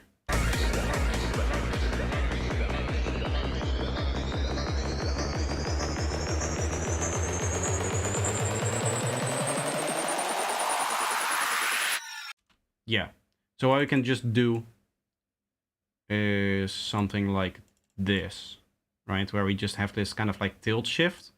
So that towards the end it becomes louder because mainly stuff is happening over here, and in the beginning it's quieter because mainly stuff is happening over here.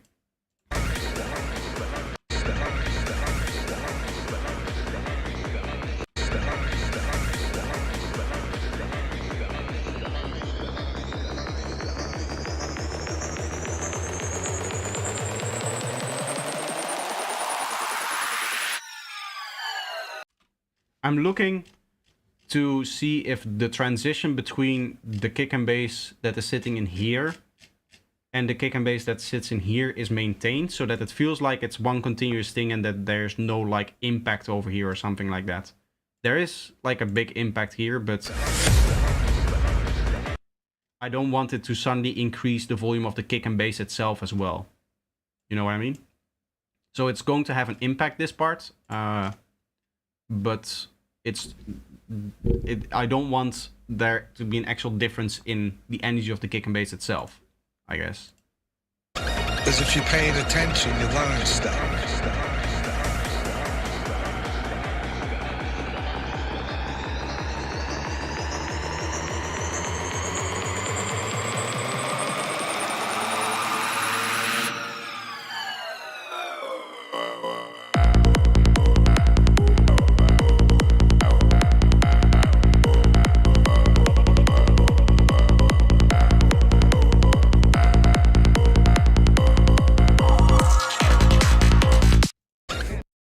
Because if you're paying attention, you learn stuff.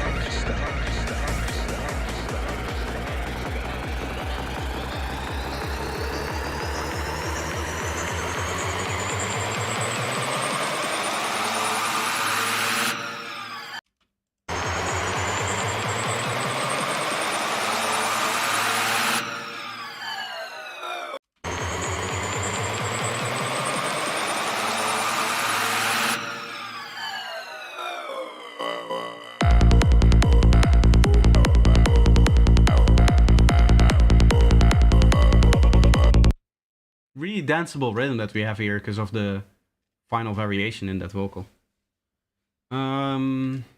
Next up we have this thing here. Okay, this is just kind of like a transition, so this can be probably pretty low.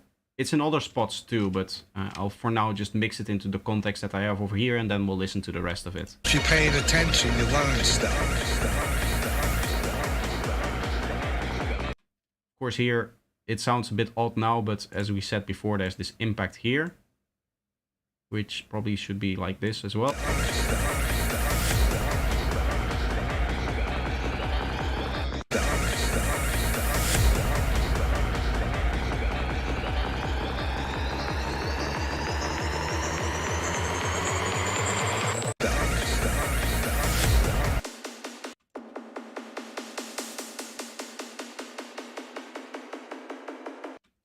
I think this snare has a bit too much highs here.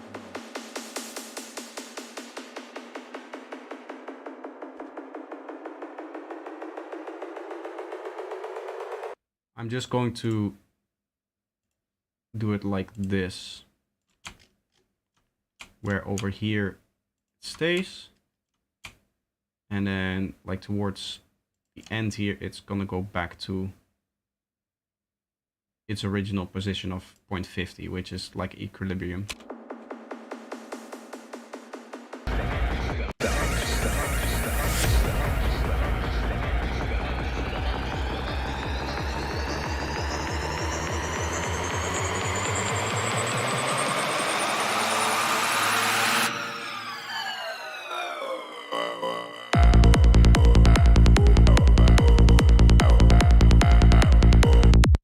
Is it just me, or is the first kick?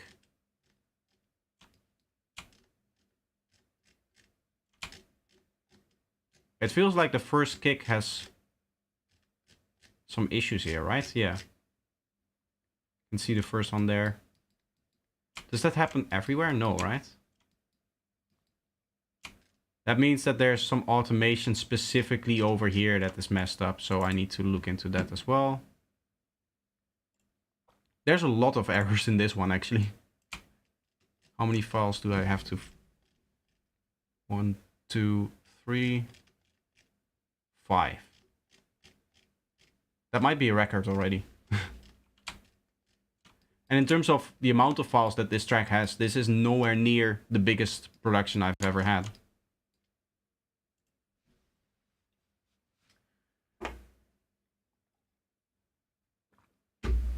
The way that I'm going to end up doing this is I'm going to probably finish this mix like either later in the week. I might stream another one or next week. And then in the meantime, I'll obviously fix all of the mistakes that we heard so far. I'm hoping that today we get to adding everything, but I don't think we will. Because I do have to do shorts in a little bit. Actually, I should be getting off right about now, but... to be honest, I'm kind of feeling it as well.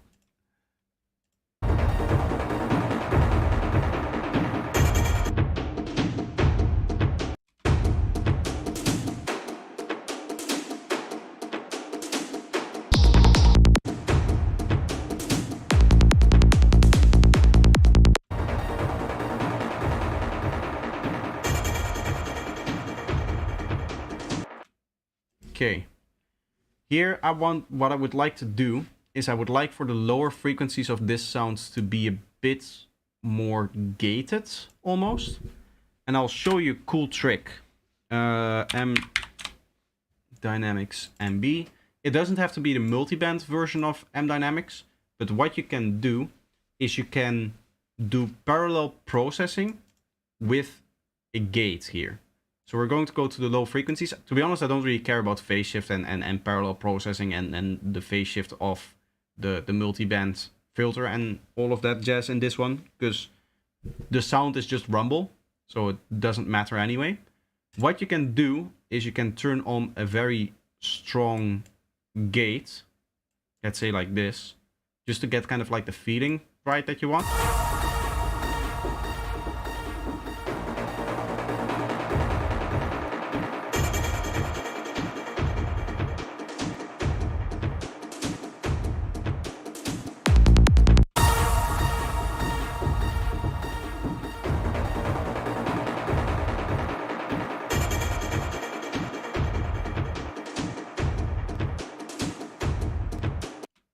Right, but this sounds very unnatural. I like the sound of it quite a bit, but I just want to kind of blend it in. And if you blend it in 50-50, it's going to go 6 dB lower on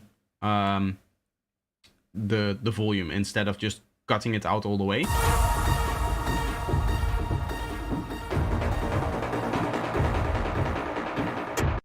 Currently we have this really strange kind of spike there, so I'm just going to make the release a bit.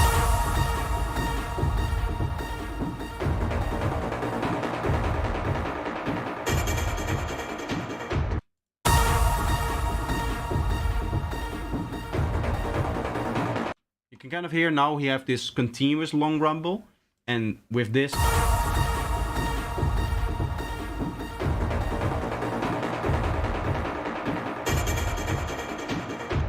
it kind of removes that towards the end there. So it gets a bit more of a staccato feeling to the low frequencies of the drum there.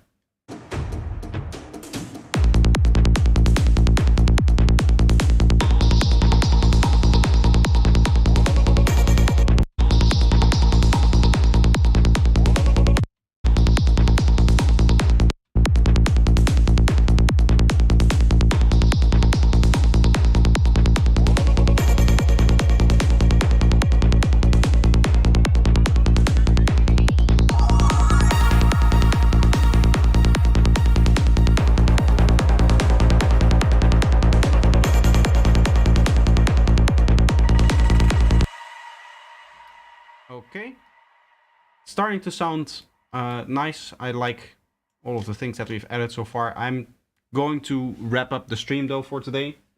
I have other things that I need to do, because otherwise you guys don't have a short to watch tomorrow. I still have to record all of the shorts, and then tomorrow morning I'll edit and post them. Actually, tomorrow morning I'll edit them and post the first one, and then tomorrow afternoon I'll finish editing and post the rest. It usually takes me a lot of time because I hate editing shorts. It's, I think, some of the worst work that I have to do for the channel, but shorts are very, very beneficial for my channel, so I'll keep doing them. And I like my end product of them. None of the part of creating shorts is fun. Like, I much rather create another long format video. But shorts just do very well, and they push a lot of traffic to my channel. And I like the end products that I'm creating.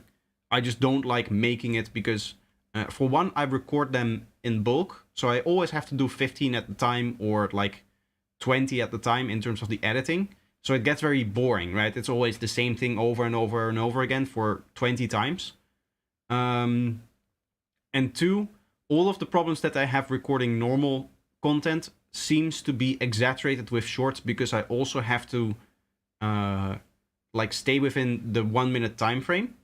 So what that means is I need relatively large amount of takes. You can even hear it now that I have a little bit of trouble just kind of speaking naturally and continuously having almost like a conversation here. But when you're doing that in shorts, in order to get that conversational flow and have the short kind of work well in terms of it being one thing, as opposed to you having, okay, here's a sentence cut, here's a sentence cut, here's a sentence cut. That recording process is relatively long for the amount of content that I get. Which DAW is this? This is Reaper. This is a $60 DAW focused towards mixing. So it allows you to import a lot of different files, a lot of different big WAV files, which you can see over here. This is like, I guess like 15 gigabytes maybe of files in total. And it just handles that, where other DAWs struggle. So this is very nice for mixing. Going back to the shorts though, it's annoying to film them, because every time that I make a mistake during the filming, I have to keep in mind what my like inflections were when I was speaking, like the way I was speaking, the kind of cadence that I had, the kind of tone that I had through the sentence, and I have to try to recreate that. And anytime that I don't get that, it is immediately noticeable, and I hate myself for doing it. Like, I have a whole bunch, like almost every time that I have a short, I will watch it on my phone as well, obviously to make sure that everything is correct and that there's no issues there. And anytime that it happens where I notice that there's like a weird cadence in it, either in the edit or in when I'm doing the watching on my phone, I just hate myself for it, because I notice these small details and I want to continuously improve my stuff and my content. I guess that's just natural. I guess that's just the way that YouTube works. But I do really like the end result that I get. The one short you did where the end is leading to the beginning over and over. When you watch it, it's like one video that was really cool. I tried doing more of that, but that's another thing, right? Because in that case, what you would need to do is you would need to kind of non-linearly record, in the sense that you start in the middle somewhere, and then you record towards the end, and then you record the beginning upwards towards the middle. So that the kind of like transition shifts, right? It's not the beginning of the short, so that which allows you to get that effect of the end of the short seemingly transitioning back into the beginning of the short. All of the problems that I just talked about are exaggerated when you're doing that, if you also have to think about the short in a non-linear way. Like, the recording process is different from the editing process, and then you have to move things around in the editing software, and it makes it even harder. I do understand what you mean, and I might do more of them, but it's the most annoying way to record the shorts, to be honest. And I do like the other things that I have as well, where I have the intro and stuff like that. I might do some of those, now that you're mentioning it, I might do some of those for the shorts that don't have the intro, because I alternate, right? I have a normal one, and then the way that I call them within my workflow is I have the normal short, and then I have the fun short. And they kind of alternate. So one is mainly meant for reaching as big of an audience as possible, because they're funny, right? They just reach more people, have a little bit of a laugh, and then they tend to watch longer. And then the other shorts are more for those fans of the shorts that really want some information out of them. So in the normal ones, I try to explain a bit more. Another question before you leave. Your masterclass is focused on Ableton only, or use other plugins and this DAW? It is focused on my workflow. So yes, I use a lot of plugins. I use this DAW as well. There's like 7 hours, not 7. How much is there? We can check. Give me a second. I'll pop up the chapters, and I'll walk through it. Masterclass here. There should be a list of chapters. So these are the chapters, and then, so not 7 hours, but like 6 hours here. The initial mix and final mix, these 2 chapters are in Reaper. So you'll have this DAW over here, which, by the way, this DAW is only $60. So it's not like you would need to go out and buy this DAW to follow it, actually, because I just explain my workflow. I explain how I do the things, not necessarily like, oh, you're in the DAW, click this button to have it, click that button to do that. It's not like that, right? It's more like, what am I actually doing? What is the grand scheme of things? But even if you wanted to follow the masterclass, you spend $60 to have this DAW, and you could work with this DAW if you wanted to. But just to answer your question, yes, my DAW or my masterclass isn't solely focused on Ableton. It includes a lot of plugins. It includes this DAW over here. It will most certainly include some plugins that you don't have. It will most certainly include some samples that you don't have. It will most certainly include some other things that you might not have. But overall, it's the goal of the masterclass is not for you to precisely be able to follow everything. And the reason why I say that is not a few years back, because the masterclass has only been on for a year, but I guess a year ago now, then somebody actually like tried that to completely follow my masterclass, like step by step, and they noticed that at some points I just cut out parts of a process, right? Like I would say, okay, now I need a synth sound, and I would say, okay, there's a cut, and then I would have a finished Serum patch, and then I would kind of like quickly explain the patch, but I would not go over it setting by setting, because if I had done that, the masterclass would have been, instead of 24 hours of video footage, it would have been 3 times that, right? I just cannot go over every setting that I do while I'm making a track. Like I cut a lot of footage out just so that you have a nicer experience actually watching it, and the pacing is such that it is easy to learn from. Because it can be the case that with tutorials, but any kind of educational content, that you're too slow, and that people just find it boring and they'll never finish actually watching the thing that you're doing. So that's another considerate. There's a lot of different things to balance when you're doing educational content, especially when you're doing a masterclass that is meant to last for 24 hours the way that I had it. I didn't exactly plan to kind of hit that 24-hour mark.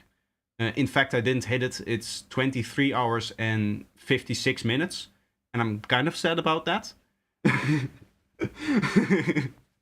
Like my OCD, when I saw the final video length all summed together in the Windows details, it gives you if you have a bunch of video files selected, it gives you the final length of all video files combined. When I saw that I was like 4 minutes off 24 hours, I was like, that's annoying.